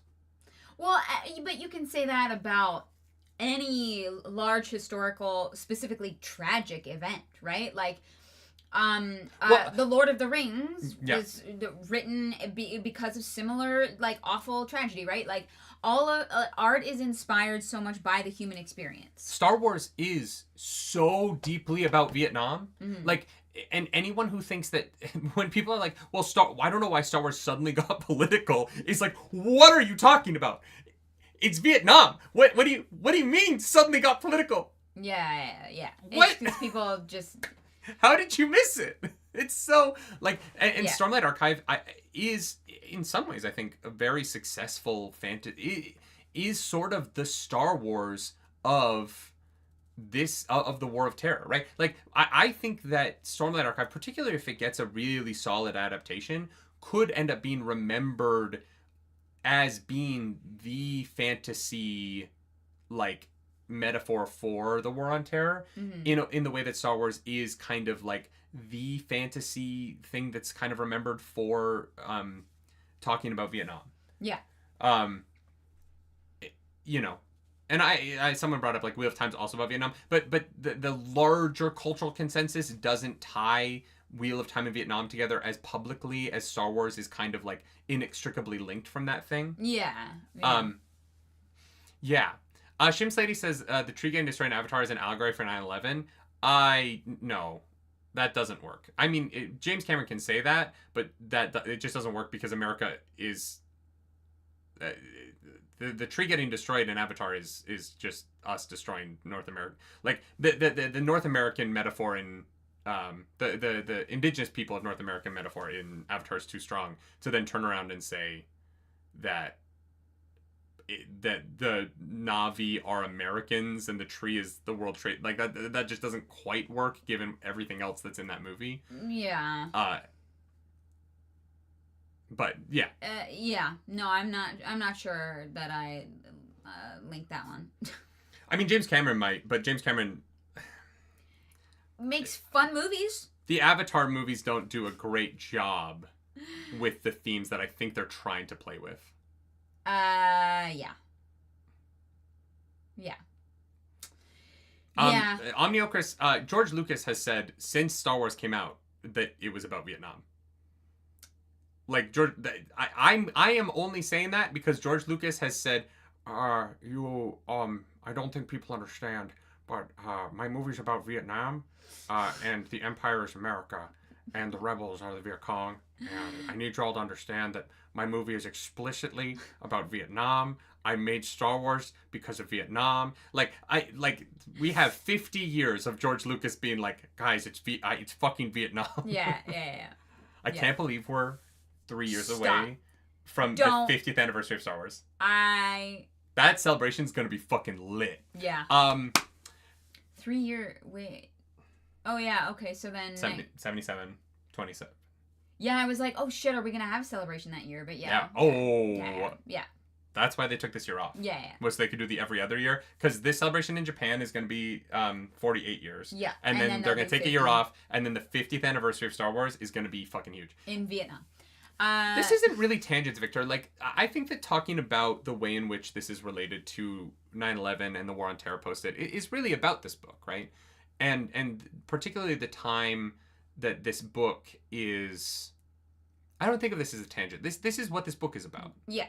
And I think that why the series is successful is because it is doing a good job of being about the time in which it was written. I think all the best art is not timeless and is actually tied. I think that art that is timeless, that has nothing to do with its present in which the author or creator or team of creators lived in, is actually less meaningful long term. Like, I think The Great Gatsby is one of the best books ever written because it is about a real thing. And that's real fiction, though. When you get into fantasy, it has to be about the real world. If you write fantasy that has nothing to do with the real world, I don't know that there's going to be much value to it. No, it's fun, you know. I'm sure you can come up with some fun, clever things, but I think it is the deeper themes that really matter in media, at least to me personally when I am reading it.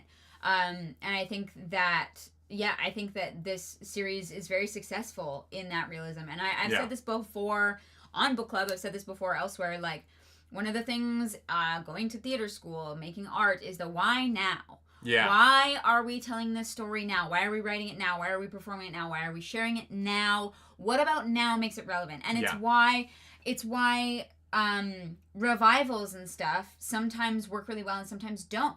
Do you have anything new to say about this? Yeah. Is there something relevant to nowadays that ties into this thing to bring it to the hearts of the audiences who are going to see it? Mm-hmm. The answer is no.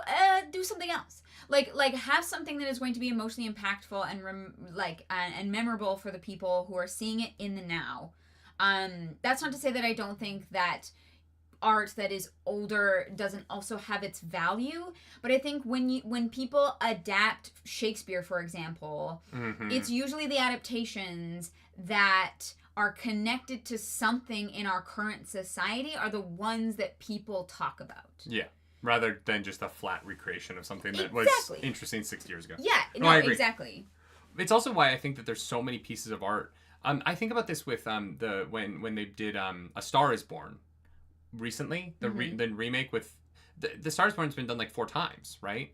And it is the way in which The Star Is Born keeps being updated to what the present pop culture story is that keeps that story relevant. Yeah. It's why you can keep doing Romeo and Juliet for fucking ever. Yeah. Because you can, or Othello, or, you know, these stories, is because you can adapt them to what is currently present. Yeah. And so, you know, to bring that back to Elhokar here, Elhokar is what Taravangian talks about later, right? Which is like, he is the one who's hoisted up to make the tough decisions. Mm-hmm. And he's not going to be remembered fondly. You know, Elhokar is going to be the king that really fucked everything up. Yeah. And was unsuccessful and then died fucking losing Kholinar.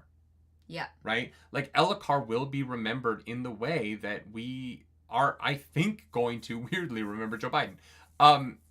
And all right. I do, right? Like, walking off into the rainforest.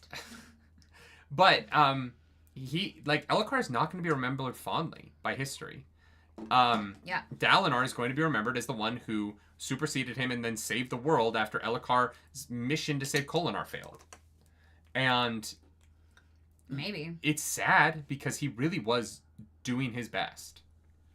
Right? He really was doing his best. Yeah, he just was not set up well. And in many ways is probably a better person to be running this shit than Dalinar, because Dalinar maybe has done some really questionable shit. Maybe. But sometimes, Smedhe is right. Sometimes your best isn't good enough. And Elhokar, this death was incredibly sad. Yeah. And honestly, if it wasn't for how much was going on at the time, I probably would have cried. But I was so stressed about other things, I didn't have time.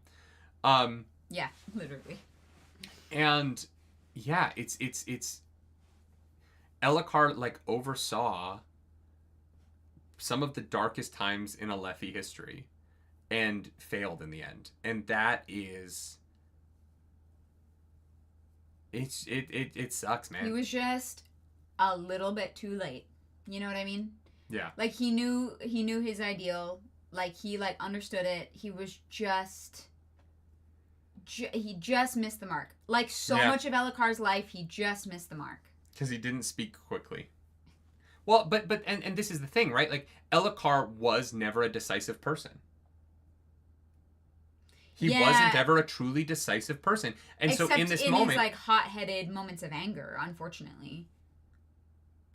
Even those he had to be talked into, right? No, I'm saying, like, you know, when Kaladin got thrown in jail, he was, like... But even that, he says it's reconnected. Okay, we're back. I think that one we didn't... No, I think we're actually good. I think we're good. Yeah. Oh, thank God. No. Fuck. We're actually good. I think we're good. Yeah. Oh, thank God. No, my because I'm hand spinning is in again. focus. Nope. Okay, but this is working. Is it? Yeah, we're good. We're live. Oh, yeah, no, I think we're good. Oh my God, okay. Sorry, Jesus. Podcast listeners. Yeah, seriously. So OBS. Anyway, OBS is like, you're over time. yeah, Elhokar. No, we're not. We're still under 3 hours. Elhokar is dead, and it's sad. But Drahi and Scar show up and save Kaladin by pushing everybody back. I actually don't remember what happens to the son. I think he's still alive, but he might not be. We don't see him die. We are kind of led to assume that they've got him hostage. But I don't know why Isodan would kill right? him. Yeah. But that means that this poor boy is still going to be continuously tortured by Spren. Probably. Yeah. Wow, that's fucking dark, Brandon. Yeah. Hey, Brandon. It's fucking dark. Chapter 85. Grieve later. Yeah. And then the epigraph is, don't tell anyone. I can't say it. I must whisper. I foresaw this. Renarin? Yeah. Kieran, thank you for that super chat. Do you remember how you felt when we went to see Cal when he felt... Yeah. How you felt when he went to see Cal while drunk. By then, I seem to remember Nerdy was really into him being assassinated. Now that it happened, how great of a journey was it? It's definitely I'm not been sure a I roller understand what you coaster. mean by how great of a journey was it. Like, to go from you being like, no, Elhokar honestly, like, should die, to being, like, to him actually dying in this moment and the journey getting there. And they're unrelated. Completely. Right? Like, my feelings about Elhokar were about the way in which the royals were upholding a system that oppressed dark-eyed people. Mm-hmm. And a classism that was leading to genuinely terrible conditions for human beings. Yeah. Elhokar's death is not related to that at all and doesn't have anything to do with the person who assassinated him doing it for a political or like an uprising of dark-eyed people. It is a battle between armies that are diametrically opposed in a different way. Like, I don't think that they're not related, and the journey between them isn't related to the benefit of dark-eyed people in Alethi society. So like the reasoning for me being less judgmental of Moash than other people in Words of Radiance are not related to the way in which Elhokar dies in it. Yeah, but how did you feel about the journey that you went through with Elhokar's character? I didn't feel like Elhokar deserved to die because of his personality. So, like, Elhokar was never, like, he wasn't the worst person in the world. And I didn't feel like he should die because of who he was. I felt like he should die because... I didn't even feel like he should die. I just didn't judge Moash for wanting to kill him for the laws that he was upholding. Like, I viewed it killing Elhokar as a revolutionary act to benefit an oppressed people. Not because Elhokar was a terrible person. He had a massive failing with Moash's grandparents, right? Like, and I think that he should have stood trial for that. I thought that there should be consequences for Elhokar, and I didn't blame Moash for thinking that killing Elhokar might make things better. That is not me saying that, like, I hated Elhokar then and but I Moash like didn't him now. Believe that. I think that on some level he did. No, he literally says. But I think that the people who were influencing Moash believed that. I think that they were trying to kill Elhokar as an act of revolution. Yeah, they were. But Moash was literally there for revenge and for nothing else. Sure, and again, I also don't judge him for that. All right. If my oppressor, if I was a slave, and the person at the top of the food chain of the oppressive class that was enslaving me killed my grandparents, I think that I would be Moash. I don't judge him for the way he was in that decision, because I can't imagine. I don't judge any of the slaves in the American South who killed the people who owned them. I don't, for a second. I don't sit here and go, God, you know what? They really should have just gone out into those fields and kept picking cotton. I don't feel that way. And I empathize with their struggle and acknowledge the reasoning for the violence in their lives. And I'm not saying that it solves things in the intermediary, right? But like, if to kill the person who is in charge of the society that literally like imprisoned your grandparents to death, and then the societal structure that led to you then having to run bridges for Sadeas's army, I'm not going to sit here in judgment of him for that. In this moment, it is different, right? It is different here, because he is not fighting for the same thing that he was fighting for at the end of book 2. But at the end of book 2, I wasn't sitting there being like, Elhokar is so evil that he should just be murdered. I was saying that I don't judge Moash for wanting to kill him. All right. Yeah. Yeah. And so, yeah, it's not really about the journey around Elhokar. I don't think Elhokar's changed that much, to be honest. I think that he is... No, nah. No, no, let me you're finish. wrong. Let me finish what I'm saying. I think that Elhokar's... I think that this person has been in Elhokar the whole time. I think that what was missing was a external force giving him the... Not permission. Permission's the wrong word, but like giving him the boost he needed to let it out. And I think that Kaladin and Shallan, by not coddling him and by... Like, I think that Kaladin... That is how we all grow as people, yes. Yeah, but I don't think that Elhokar was necessary... I guess what I mean is that I don't think that Elhokar was an evil king before. I think that Elhokar was never around anyone who wasn't manipulating him. And like I think that, much like Moash, right? I think that Moash's situation is responsible for a lot of how Moash ended up, and I empathize with that. I think that Elhokar was also in a position where he inherited a class of people from his father who surrounded him and kept him in a box that was very difficult for him to get out of. That intentionally coddled him. Still like him changing as a character. Right, but I'm saying that, like, I don't think that Elhokar was previously a character who reveled in Moash's grandparents' death and now wouldn't. But that's not the only version of character growth.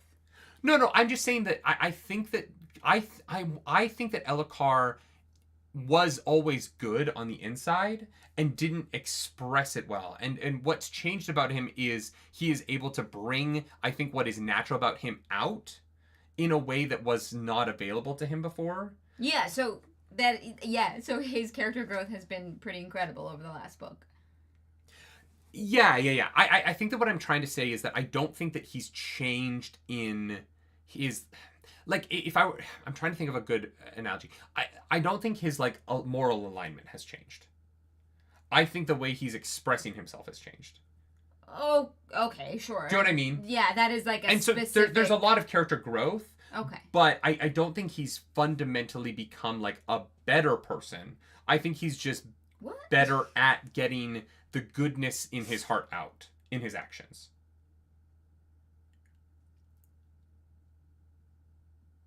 Okay.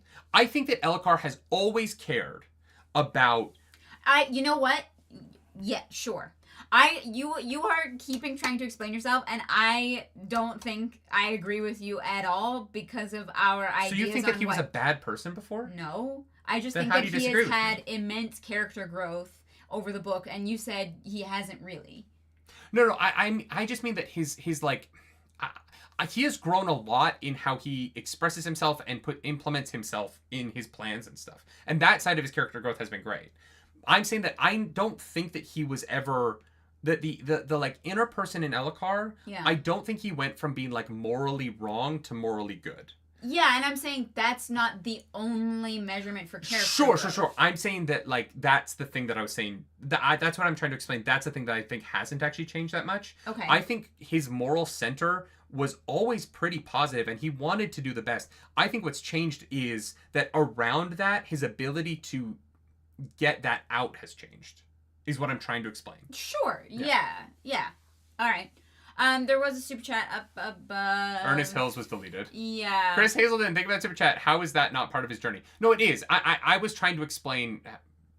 I think you were just getting very like specific in a way that was doing a disservice to the point. Sure. Because you at first you were like, I don't think he's had much character growth, and then you're like, well, no. And then I was clarifying that because yes, changed. and then I immediately was like, that's not what I mean. Yeah. Ernest, thank you for that super chat. I think there was a spoiler in there somewhere, but yeah, Ernest, thank you. Sorry. Yeah. No, thank you. Thank you, Arzu, for keeping chat spoiler free. But we need to move on. Yeah. All right. Great. Best chapter. Loved it. Fantastic stuff. Mm-hmm. Yeah. Grieve later. Don't tell anyone. I can't say it. I must whisper. I first saw this. Okay. Adolin is with everybody on the platform. They're barely fighting off thousands and thousands and thousands and thousands and thousands of parchmen, and the fused are flying up into the air to attack from above. Yeah, it's bad. Shit is rough. Shit is real rough. Shalana's like, hey, Adolin, if I use this thing, the lady in the mirror says it's corrupted and it might do something bad. And Adolin's like, do it anyway. So like, all right. Yeah, because he's like, yeah, it's that or death. So... Yeah, so we're going to choose this one and we'll do our best. And Jeanette's like, I'm going to try not to kill you. Well, and I got so nervous here because I was like, oh my god. The problem here is... if they were to teleport the people from not Teleran Riyadh, Urithiru, there are people waiting on the platform who could have gotten swapped if they had just done the swap. Even if they had gone to Urithiru, they would have swapped the two platforms, and there would have been a bunch of Dalinar soldiers on the platform, just suddenly in the middle of getting attacked by the fused. That would have also been a disaster. Yeah. Everything would have been bad. Yeah. They activate the Oath Gate, and we get to chapter 86. Well, no, before we skipped over. Adolin does the grieve later. The meaning of this chapter is Adolin going to Kaladin and be like, "Look, I get it. That was fucked. My cousin is dead. Grief. Well, yeah. Now it's not the fucking time, dude. Well, because they all come over and they're like, "Where's the king?" And they're like, "King's dead." And they're like, Adolin's like, shit. Okay, we gotta move on. And Kaladin's fucking out. We'll think about it later. Chapter 86, that others may stand.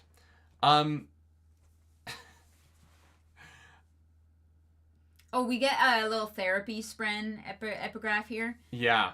My spren claims that recording this will be good for me, so here I go. Everyone says I will swear the fourth ideal soon, and in doing so, earn my armor. I simply don't think I can. Am I not supposed to want to help people? Which order is not supposed to help people? The Skybreakers. Probably. Dalinar is just chilling. It's been 4 hours. And it's bad. And then a Spanreed comes in. And, it's even worse than you can possibly imagine. The city has fallen. Yeah. And the people are getting rounded up. And it's done for. They don't know what's happened to the king and everybody else, but it's not good. Yeah. Chapter 87, This Place. Good night, dear Urithiru. Good night, sweet sibling. Good night, Radiance. Which seems like a just Good Night Moon reference. I know. I was like, what is this? It's the last recording when they left Urithiru behind. Oh, damn. When they were planning on giving up their blades. So the sibling is a single thing. So the sibling... It's also capitalized. I don't think sibling is the Stormfather. I think the Stormfather, the sibling, and somebody else. Mm-hmm. The Stormfather... Oh my god. The Stormfather, the Midnight Mommy, and the sibling. No, the Midnight Mommy is an unmade. I know, but... Still. Do you think the Stormfather and the Midnight Mommy fuck? Probably. Yeah. Yeah. Smut Corner, Canada. The Oathgate is shaking like crazy, and then suddenly, boom, we're somewhere black. Shadesmar, let's fucking go. The sky, dark and black. Everything black. Beads black. And Adolin finds himself swimming. Trying to, anyway. He's swimming in the beads. He looks up, and there's two giant spren. One is black, one is red. Yeah. If you fuse them together, you would get Parshendi skin. There's True. something there. The red and the black. Yeah, but some of them also have, like, white marble skin, too, so I don't know. That's true. Right? Like, but the color scheme is interesting. 100%. And so we get the Aelin gets pulled up onto the platform by Azure. Yeah. And he's looking around, and we go, oh my god, there's a third spren there.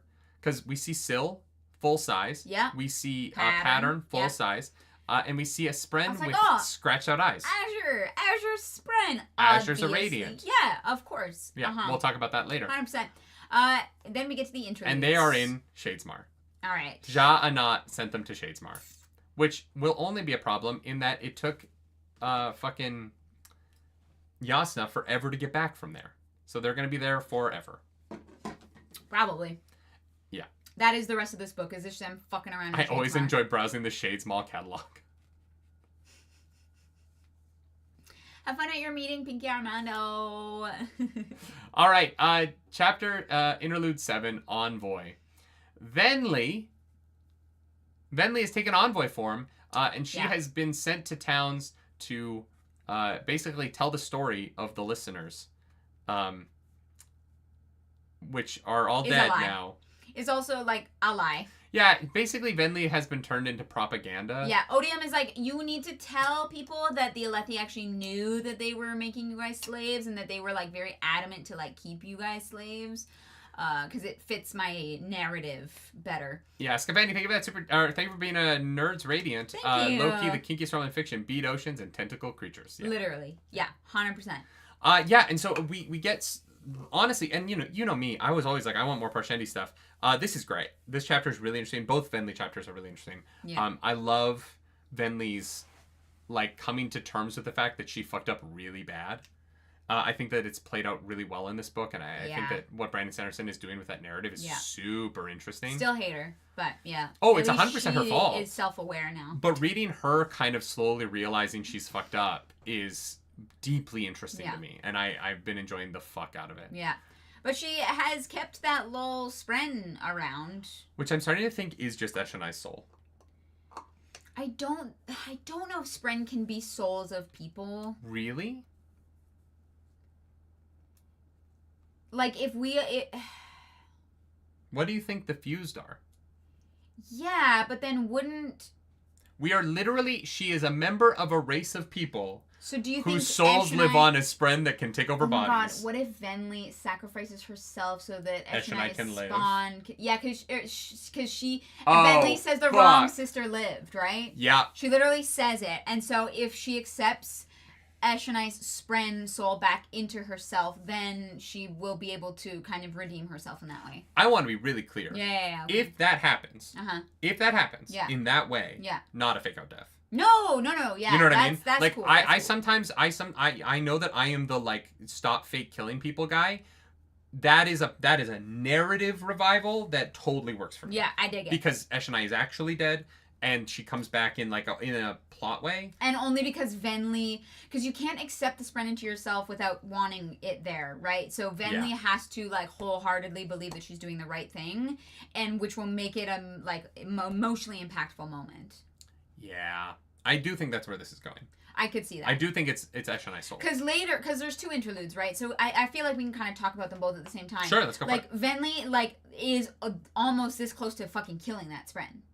Like, she, she, I think, is going to be the epitome of, like, hitting rock bottom and sacrificing herself to try and redeem for those, like, wrongs that she has committed. And so Venli gets taken to Kholinar. Weirdly, she's put into, like, a harness to take her to Kholinar. I don't know why they don't just fly her the way that Kaladin flies people. Maybe it works differently with Void Light. Maybe, but we know that you can lash other people because, like, the Maybe it's more comfortable. Yeah, or maybe it's just like it takes less void light or something. I don't know.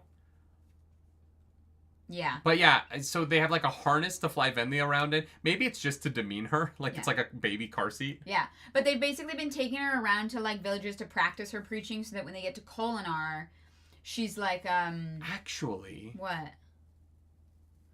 Can they lash Parshendi? Why wouldn't they?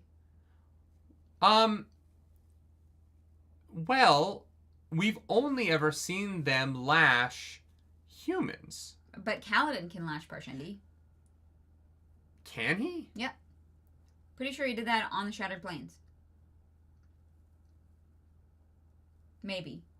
Like when he like jumped across the chasm. But like, would the carapace block lashings the way that Shardplate does? Is that why? Oh. Like, in the forms of power, does the carapace block lashings? And that's why, because she's in a form of power. He did it against the fused. Never mind, I'm wrong. But the fused are different.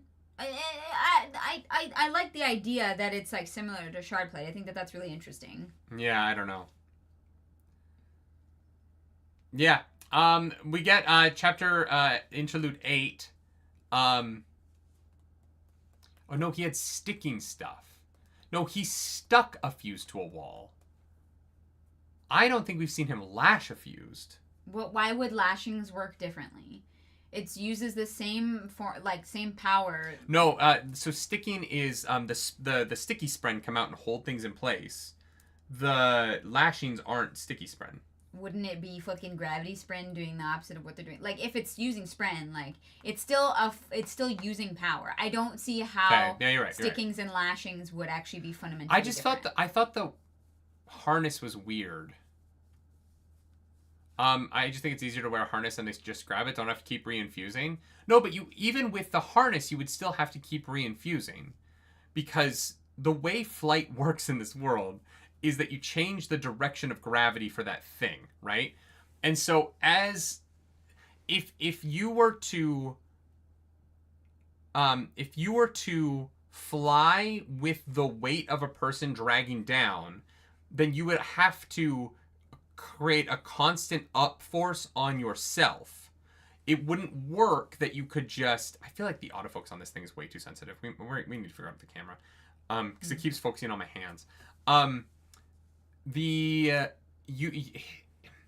you weren't lashing Venli's weight, then they would always be dragging you down towards the ground, because their weight would still be enacting on the person holding the harness. So they're still reinfusing the lashing on Venli constantly, whether or not the harness is on her.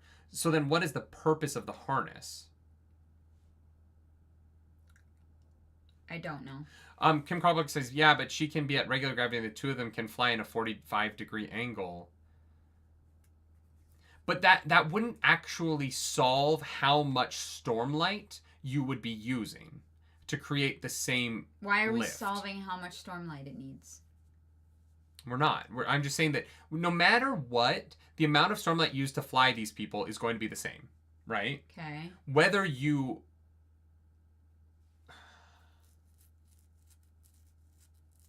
If the harness weighs more than the people in the harness up force would counter the people's down force. Ooh, that's interesting. Okay. But then the harness would have to be heavy. Why would you build a heavy harness? For flying people. Well, yeah, but that you would want the harness to be light, because you're also going to have to lash the weight of the harness. I literally thought it was a fucking seatbelt that they put on. Like, I don't know what the fuck the harness is. I guess people aren't as interested in this idea as I am, because I think this is actually deeply fascinating. But we'll move on. I don't remember what the harness looks like, so I can't really have a conversation. I just don't see the point of the harness at all, because you're just adding weight to the flight. That just means that you have to use more stormlight, right? Like the amount of stormlight used to fly is going to be proportionate to the weight of the things that you're flying, and so the idea that you would... Does the harness lash multiple people together? Because I thought that the point of it was that it was like several people in one harness, and then you just lashed the one harness instead of like 6 different people. Oh, yeah, like it was that just makes like sense. Efficiency. Like you can like infuse them all at once instead of having to do them all. That's cool. Okay. I like that. Yeah. So it's really just about keeping it doesn't change what you have to do lashing wise, but it makes it easier to kind of keep the group together. It's like if you have to only lash 6 different things as opposed to 36 different things. Yeah. I appreciate that. Okay, yeah, cool. Maybe. Yeah, that makes sense. It's like a bus. Yeah. That's what I thought when I read this, and I didn't read into it too closely. Yeah. What?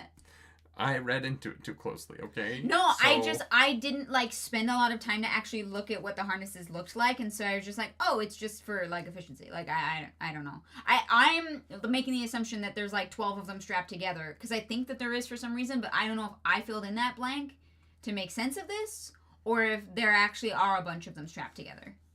Yes. Yes? Okay. Well, then that might be it. Yeah.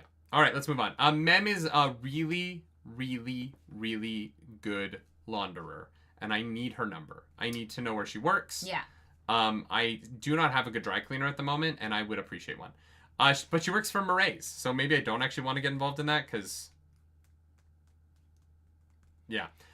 Hey, he seems like a nice employer. Yeah, so, in this world, what is Aether? Because Aether is one of the Infinity Stones in Marvel, but what is Aether in this world? I don't know. A mineral. I fucking don't know. She's having a hard time getting that Aether out of his clothes. She also has a new washwoman, Palm Clementioff, also from Marvel, plays Mantis. She's very talented. And they're going into Mraize's rooms, and Palm gets up on a fucking chair and starts ripping a painting of one of the heralds apart. And then Mraize shows up and is like, hey... All I had to do was put up a painting? God damn. What's up, Ancient One? And he's like, Mem, you fucking rock. Go get some extra fire marks. Get the fuck out of here. I gotta talk to Palm here. Yeah, I found one of the heralds. So go give yourself a sweet little bonus. Okay, tell them that I said it was okay and skedaddle. And she stays because he says that he knows where Telenalot is. And so the Ancient One sticks around. Don't know what the fuck's going on here, but... It's cool. I guess Amaram got Telenalot to Mraize. Yes. Yeah. Which is weird because I thought Sons of Honor and Ghostbloods were different things, and now I'm like, okay, maybe they're the same. I don't fucking know anymore. Oh, maybe Herald Blood is Aether. Herald Blood? Yeah. Maybe... I fucking don't know. I don't know. The woman that broke statues... This is the same woman? I guess. Is it? That doesn't make that interlude any better. Interlude 9 is True Labor Begins. This is where they get to Kolinar and she has to start... I thought she destroyed this painting because it was the Herald. I don't know what the other paintings and other art has to do with that. She's just destroying... Oh, okay. So this is just a woman going around destroying images of the Heralds. Sure. So that they can't find out that she's a Herald, I guess? Yeah. So there's one herald that no one knows what their face is because this woman keeps destroying the art. All right. That's mildly interesting. Yeah. Yeah. Yeah. Oh my god, it's kind of cool. It's like kind of cool. Yeah. Sure. All right. It's cooler now than it was in Way of Kings. When I was like, I don't know what the fuck we're doing here. Yeah. So then Venli. This is when she gets flown to Kolinar. We already talked about that. Sheeler is a guy. This interlude was so strange. I feel like Brandon Sanderson likes the Lopen accent and wanted to push Michael Kramer into doing it more. I genuinely think that's why this is here. Yeah, so anyways, there's Herdazians who have captured this Light Eyes guy who really sucks. Yeah. Really very bad guy. And the Herdazians are like, fuck you, we're gonna kill you, and you get to pick how. And he chooses the hog. I'm so sorry. No, you're good. Dalinar can just find one of these broken statues with this herald's face and just fix it with magic. Yeah. He can go, boom, Herald. Judah Canizares, thank you for the super chat. She's specifically destroying art of herself? Oh, is it herself? Sure. I mean, it would make sense that it's herself if she doesn't want people to know what she looks like. I guess, but Or she sees herself as not a hero and is like, these people are fucking stupid for worshipping me. Yeah. So anyway, Sheeler decides that he's gonna go wrestle a hog, and then he gets greased up, and then something comes out of the ocean and kills him, probably. Yeah, I'm like, is this... Yeah. Big old spren, probably. Chapter Interlude 11. I don't know why I keep calling them chapter interludes. This is the other part of the Venli one where she nearly kills Eshonai's soul. Well, and she also has a meeting with Odium in the Everstorm. Yeah! Where Odium is like, hey, I saw your performance. Performance review? Terrible. Terrible. Can you be a better performer? Awful. Yeah. What is this bullshit? I don't feel like you emotionally connected to the themes of the story at all. Do you even understand your character's motivations? He's like a writer that's in the room of a play, and no one wants the writer there because he's so fucking pretentious. He's like, the way you're reading my words is not how I envisioned them. And the director and the actors are all like, oh my god, I'm so sorry that I have he's here. some notes. Yeah, when the writer has notes, it's usually a bad time. Very funny. But there is this interesting moment where Venli can hear the old rhythms again because maybe of the Eshonai Spren. Yeah. Chapter 88. Dalinar's a drunk. Odium is David Mamet. Odium is. Oh god. That is very funny. Well done. Chapter 88. Voices. 8 years ago. This is 3 years post Evie's death. Yeah. Dalinar is a drunk. Not good. Not okay. Dalinar is drinking anywhere. Anywhere and everywhere. He's drank all the liquor in the palace, and so he has to go drink the liquor of the homeless guy who lives outside. Yeah, outside. Yeah. And the saddest part of this whole chapter is that Adolin knows, and Dalinar overhears a meeting of everyone talking about him being a drunk, and Adolin's doing his best to defend him, and it's just so sad. This was harrowing. I was like, oh my god. Because Eleanor's like, Ellikar's like, what a fool. And Adolin's like, don't you fucking talk about my daddy that way. Yeah. And he knows he's letting his son down, but and it's just so rough. There's also that internal monologue when he runs into Adolin in the corridor, and Adolin's just so happy, and Dalinar's like, God, how could anyone ever be, upset with Adolin? And then he proceeds to get upset with Adolin because he's, too familiar with him because he feels bad about loving his son, and I'm like, oh my god. Dad, will you come to my duel? Too familiar. Don't call me Dad. Yeah. Sir, will you come to my duel? Yes, and I'll be proud of you. My boy. You little gay shit. My son is my a fop. My foppish little... What's the term for people that say, well-dressed men... Metrosexual? Metrosexual, that's it. Yeah. Dalinar's like, God damn it, my son is a metrosexual. Yeah. The worst thing that he could possibly be, apparently. I have failed as a father because my son likes when his clothes look good on him. Yeah, what a terrible thing. Chapter 89, Damnation. My research into the Unmade has convinced me that these things were not simply spirits of the void or 9 shadows who moved into the night. They reach a specific kind of spren endowed with vast powers. Yes. Adolin is looking around, and Azure's like, oh yeah, we are in Shadesmar. It's a place I've been because I had a guide last time. And Adolin's like, I'm pretty sure this is hell, actually. Yeah, I think we're actually in hell. I think, actually, I've never thought about hell any time in my life ever, but I think that this is it. I know 2 of you have been here before and both of you survived, but I want to be really clear, this is hell. Yeah. Anyways, Kaladin's having a bad time. He's got it real rough. Adolin, before we move on to Kaladin, Adolin's also kind of like, oh, Syl's hot. Yeah. In a moment that I thought was very funny. Yeah. And a moment that is not funny is when they're like, oh, that's Spren. That's your sword. And we went... Guys, that is, I think, our best reaction chapter ever. Because this is where we figured out that Vivenna is Vivenna. Because we were like, oh, you did. Azure I want to be clear, you did. I was like, no. Azure is Radiant. Azure's not a radiant. Not a radiant. Azure have a is spren. not a radiant. That is Adolin's sword's soul. Yeah. What the fuck, Brandy Yeah, because Sandy? he tries to summon his sword and it just screams. What the fuck, Brandy Sandy? Oh my god. Yeah. That was wild. Some fucked up shit right there. Yeah. That reaction. That was, I think, the biggest reaction I've ever had in a reaction chapter. Yeah. Goddamn. For patrons and YouTube members. Crazy. So then, oh, there's a giant unmade we spren find out that underneath it's his them. sword because Aelin tries to summon his shard blade. That's what I and said. that Spren just starts going, It's actually a flail snail. It's the goats from the music videos. No, from fucking Thor Love and Thunder. Yes. A joke that I understand why they thought it worked on paper.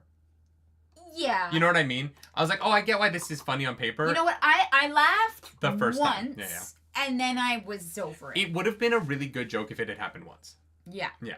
If they hadn't been, it doesn't matter. Yeah. And so, basically, much like, we've been talking about Marvel a lot today, much like the Eternals, a giant spren under the ocean starts to come up out of the ground, and there's a they're giant like, hand. Gotta get out of here. So Shallan comes up with a wonderful idea of you can touch the bead and you can tell what it is. So she gets some big objects and she uses them to fucking floor is lava. But not the palace, because the palace is too big. Yeah, too Yeah, big. so she makes a door, and then a building, and then a door, and then a building, and they start to just kind of build this path as they go. To the river, because Adolin's like, oh, the river is right there. Yeah. And so they're going, and they spend hours and hours and hours trying to get out of a city on the lake that represents the city on the other side. Yeah, and all the while Adolin's like, It's so hey, Kaladin, buddy, confusing. let's talk. I'm really scared, actually. Totally my fault, and I just need you to, do you think that spren is actually my sword?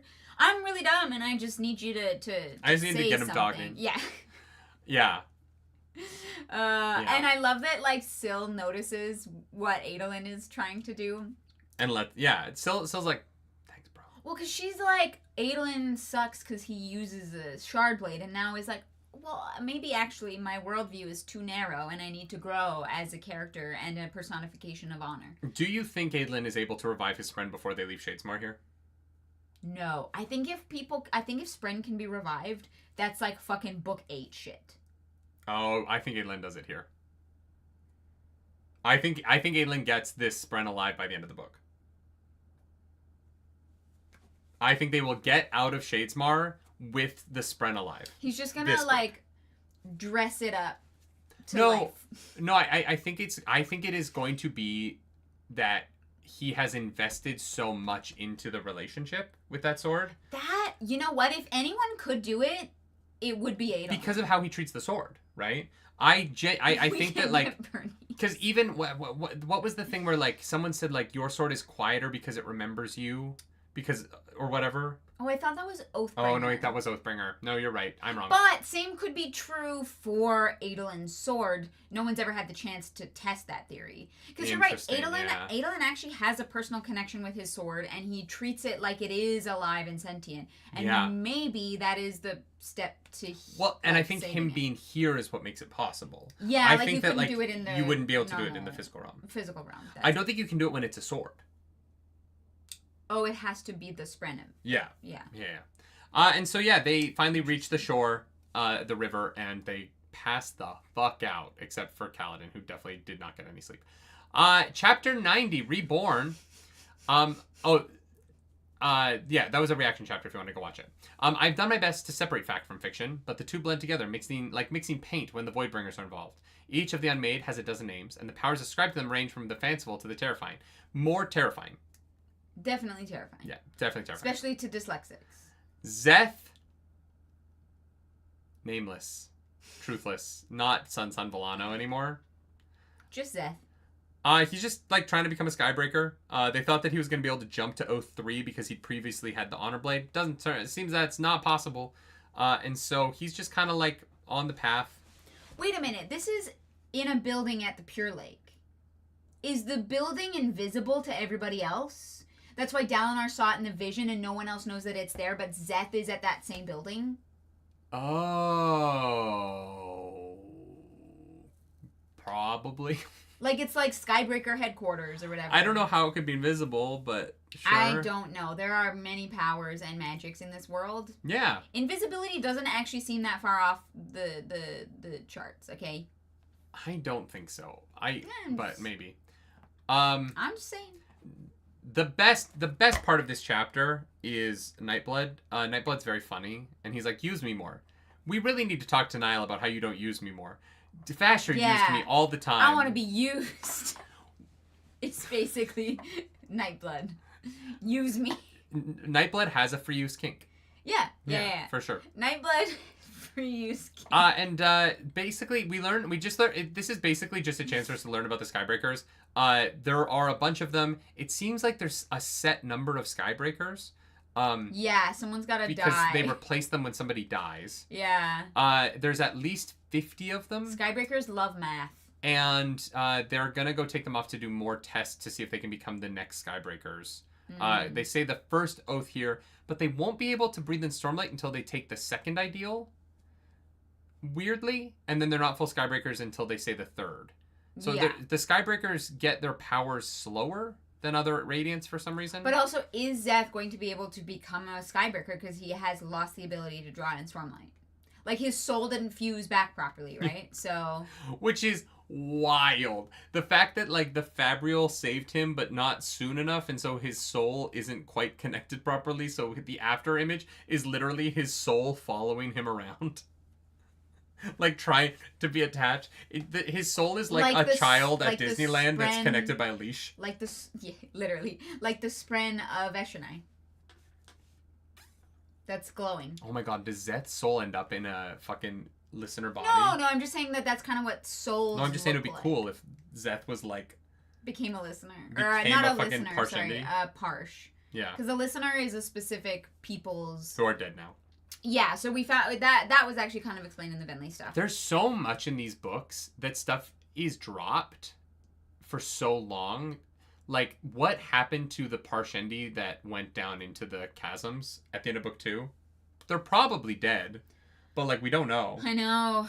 Or Eshonai takes over Venley's body and goes back to them and is able to revive the listeners. Like, so the listeners aren't actually, like, extinct. And then they become, like, Knights Radiant or something? Parsh Radiant. Parsh Radiant. Yeah. This chapter's cool. I also love the moment at the end where he's like, I thought I was going to be able to jump the line. And they're like, these are the reasons you're not able to jump the line. And he's like, all right. And they're like, whoa, you're not going to fight us more? And he's like, no. Like, no, well reasoned. Well reasoned. You answered my question well. You weren't dicks about it. And yeah. I accept your answer. And they're like, oh. Brad, this guy's so cool. Yeah, we like this guy, actually. This Zeth son Villano, he's the tits. Just Zeth. And meanwhile, the rest of the world is like, fuck that motherfucker. Yeah, well, yeah. That fucking white guy. The one white guy in the series. The one white guy. Is just a fucking brainwashed terrorist, basically. Chapter 91. Why he froze. Kaladin, sad. Yeah. And so he has a memory. Yeah. Which felt a little weird to me. I agree. I was a little bit confused, actually. I was like, did I miss a how many years before kind of thing? I understand why it's here narratively. Yeah. But I felt like it broke the conventions of the book.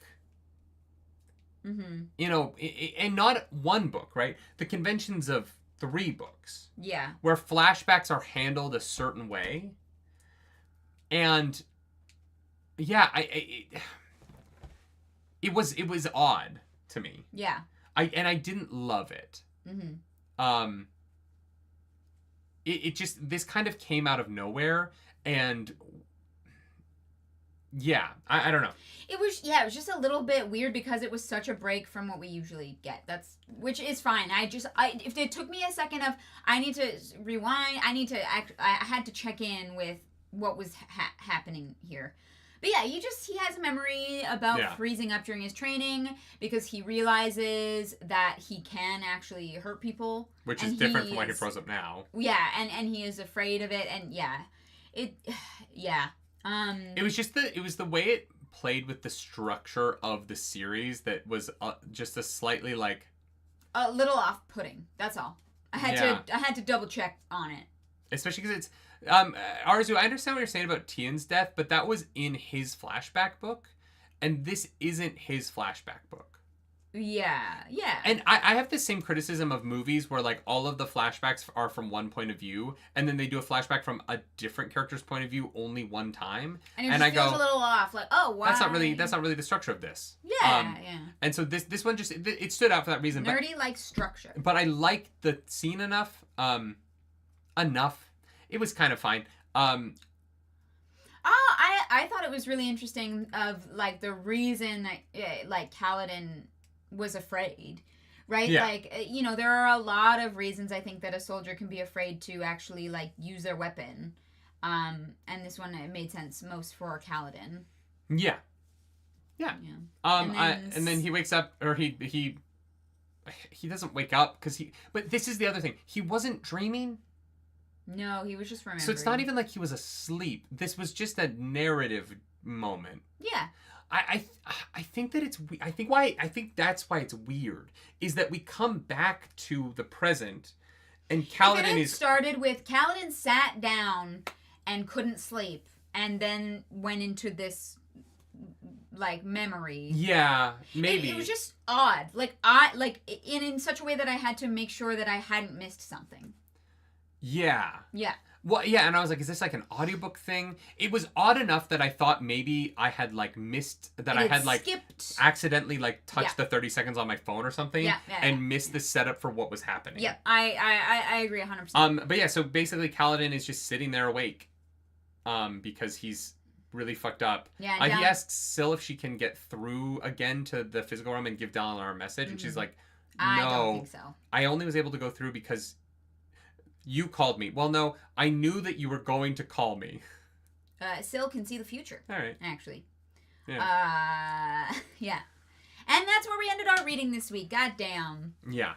There's a destiny element to that I don't know how I feel about, but the I think it's just that weird. that Shadesmar cognitive realm doesn't exist in time in the same way. Like, I think it just... Oh, yeah. I think it's just, like, slightly off. For sure. I understand what you're saying.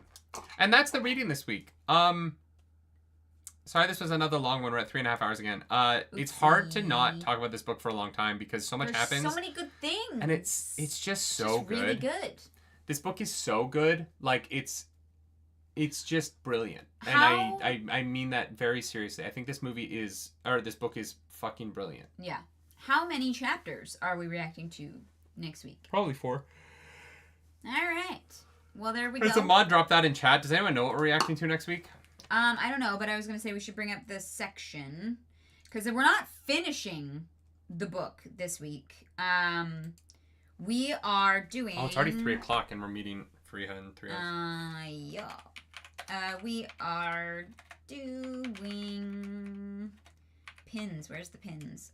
Oh, God. So, chapter 92 to interlude 14. Yeah.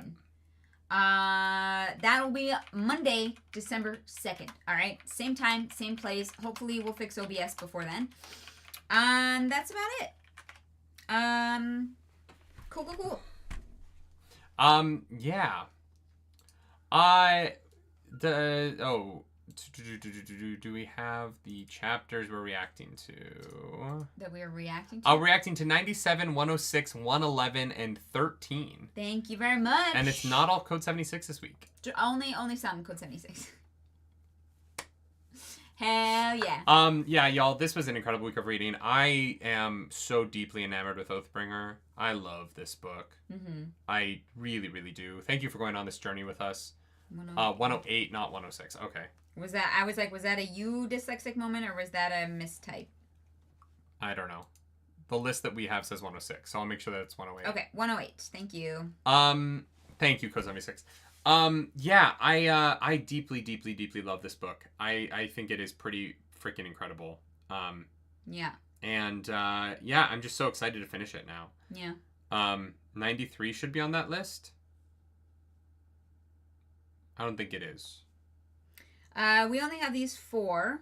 So if anyone has has commissioned other chapters. You guys can work that out in the talk to the mods and let us know if spoiler something's chat. happened. And if you would like to commission stuff, go for it.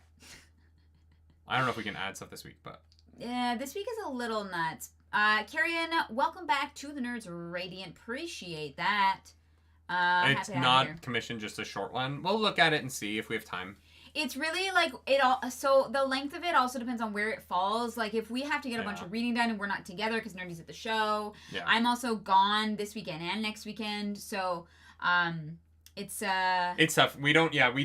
Clara's is gone this weekend, and so we kind of have to. We have Tuesday night and Thursday night to get basically everything we need to get done because Wednesday night we have Heroes Without Borders and Friday night we have Heroes Without Borders. Yeah. And tonight we're gonna go see Wicked. We also have to build a set for Heroes Without Borders for Wednesdays because that one's in person. Heroes Without Borders is our charity stream. No one has donated, so at this point, if anyone donates, you get a scarf. Basically, if anyone donates by the end of the stream, you get a scarf. Is where we're at because it's a raffle, and if you're the only person, you get it. So. Oh, someone said they donated. Wait, maybe really? Maybe you just need to refresh. Maybe it doesn't automatically refresh. It usually does on my laptop, but maybe it doesn't really? on here. Where's refresh on this? Did anyone donate? Oh my god, Jack U is the only one! Jack U, you want a scarf! Their question was, in memory of Elhokar, what Radiant Order do you think he would have been? He saw the Cryptid, so I feel like he would have been a Lightweaver. Yeah, my guess was gonna be Lightweaver, but there's also, like, Radiants that, like, I don't really remember about, so, Yeah. Thank you so much, Jack U. Yeah, thank you. Send an email, please. You get a scarf, Jack U. You know what? Send it to theroleplayrelay@gmail.com. Yeah. Because that's where we're collecting all of the information for all of the giveaways. So this will get shipped out shortly. And I will, like, hide the tails and stuff. But congrats, you get a scarf. Yay. You get a Clar's Polaris original. Y'all, let's do high-low. When I was a kid, my family bonded over celebrating each other's highs, commiserating each other's lows late at night. And by late at night, I mean about 7:30 when we had dinner. Clarus, what is your high? I'll do my low, you'll do your low, I'll do my high. We compliment sandwich this beach. What is your high for Oathbringer chapters that we read this week? God, that is so hard. I think it has to be just because my reaction is on camera. Yeah. Like I feel like I don't really react that viscerally, but the finding, like the Adelin's Spren, yeah, being there with them in Shadesmar, like following them around, was horrifying. Yeah. And wonderful, like clever, and like a setup where I was like, oh, immediately I was like, obviously that's Azure Spren, duh, and then it's not, yeah. And I was like, oh my god, fucked up. That was some fucked up shit. Great moment. Yeah, that's my high. What's your low? Just the weirdness of the flashback at the top of 91. It's barely a low because this book is incredible, but so I would go with that. Yeah. You know what I mean? It doesn't really detract from my enjoyment of this that much. It doesn't detract at all. I don't really care, but it's just my low in that in the reading I was like, I don't really understand this placement. Yeah, that's the only thing that I had as well. Yeah, that's I was like, did I miss something? No? Okay, we're good. But I like the sentiment around what happens in the flashback. I just was, yeah. What is your high? 84. It's the best chapter. It might be one of the best chapters of anything I've ever read. I thought it was remarkable. So sad, but so well done. Mm-hmm. Just, I loved it so much. I thought it was like, sorry, I'm trying to write and talk at the same time. I just thought chapter 84 was rich and interesting and surprising, and like because it's like the reveal of Isodan bonding and Unmade into Elhokar's almost becoming a Radiant but then dying, into Moash doing the Bridge 4 salute, into like with Kaladin falling apart because of Saw being there. Like all of that is in one chapter, and it is just it's special, man. That was a special chapter. And I fucking loved it. Yeah, it was wonderful. Loved it. This book, you know, when we were doing the first two books, I kept being like, there's no real writing problems here, but it's just not quite doing what I want it to structurally. And that just kept being the problem. There was even weeks where I was like, I don't really have a low. Like, it's all good. It's just not really, like, doing it for me. Yeah. And all of the things I wanted from the book, from this series, this book started to do them really well. Mm-hmm. And that to me was, oh my god, we didn't even talk about how Beard and Saw both die. Like all those other characters die in that chapter. Yeah. But like this book, because Kaladin freezes up, to me, does all of the good stuff of the previous Stormlight Archive books, and is just expanding on that and doing them stronger, while also having stronger internal narratives that kind of build and resolve while building the larger tension of the book, as opposed to being this kind of like linear up down. This one's going and the feeling of that has just been so electrifying as we've been reading it. Yeah. And I find it to be I think it's genuinely unreal. It's it is sort of like how when we got to the fourth Wheel of Time book, I feel like Robert Jordan really figured out what a Wheel of Time book was, and just The Shadow Rising was so unbelievably good a novel, right? Yeah. James Ross says everyone in spoiler chat was giggling about your list of story needs. Because you're like, this is what I want, and then the book like did that, and now I understand why everyone was like, Nerdy's gonna love Oathbringer. You know, I love that. This is the Shadow Rising of this series to me right now, and I think that the Shadow. Look, I know that I talk shit about the end of the Wheel of Time, but I think that the Shadow Rising is one of the greatest fantasy novels ever written. Yeah. As much as I don't, love the last 8 Wheel of Time books, the first 6 I think are perfect. And there's not perfect, but like there are excellent. Pretty great. There's not a lot I would change in them other than the spanking, but this is giving me this is the level of quality that I felt like I got out of Shadow Rising, and depending on how it ends, like this might be my favorite book he's written, right? Yeah. But right now I can't imagine it doesn't end up on that top shelf of fantasy literature to me. Yeah, 100%. With like Brissinger and the first and third Mistborn. That's why I'm like, I want Shadow these. Rising. I want these leather bounds. Like I want like the nice versions of these books because like I really do love them. Yeah. Yeah. Yeah. No. I think this book's so good. Yeah, it's been incredible so far. Yeah. Yeah. It just is. I'm so happy right now, and I'm, obviously I'm happy because we're still gonna do Rhythm of War and Wind and Truth, and I think that like. I think if I hadn't gotten to this point, I think the audience might have gotten frustrated with how I feel about Stormlight as a whole. If I kept being like, it's not really for me. Like, it's not like Arcane where like we cover Arcane for 9 episodes and then we move on to something else. We're covering this Stormlight for years. Yeah. Right? We still have 6 more books in this franchise we're going to cover on this show. Yeah. And so I'm really glad that I'm as enamored with it as I am, because It's just good. I don't have real It's complaints. fucking special, man. Yeah, all my lows are like, this was a weird moment in this one chapter. I gotta pick a low because I need something. Yeah. Yeah. Yeah. Yeah. Just sick. I love Kaladin so much, and I've grown to really love Shallan, and Adolin sneaking in there. I love Adolin. Adolin is sneaking up on me as a character, He's man. Wonderful. Adolin is sneaking up on me. We're still going to be doing the Stormlight we're still going to be doing the Nerdy Weird Book Club in 10 years. So don't worry about that. Yeah, we're not going anywhere. The internet might, but we'll be around. We'll just be doing book club by ourselves in our living room.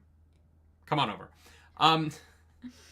Could you imagine? We have Nerdy Nightly Studios where we have live book club, and it's like a bar that people record podcasts in. That's what I want. That's my dream, is to have the Nerdy Nightly be a bar that has a stage. Yeah.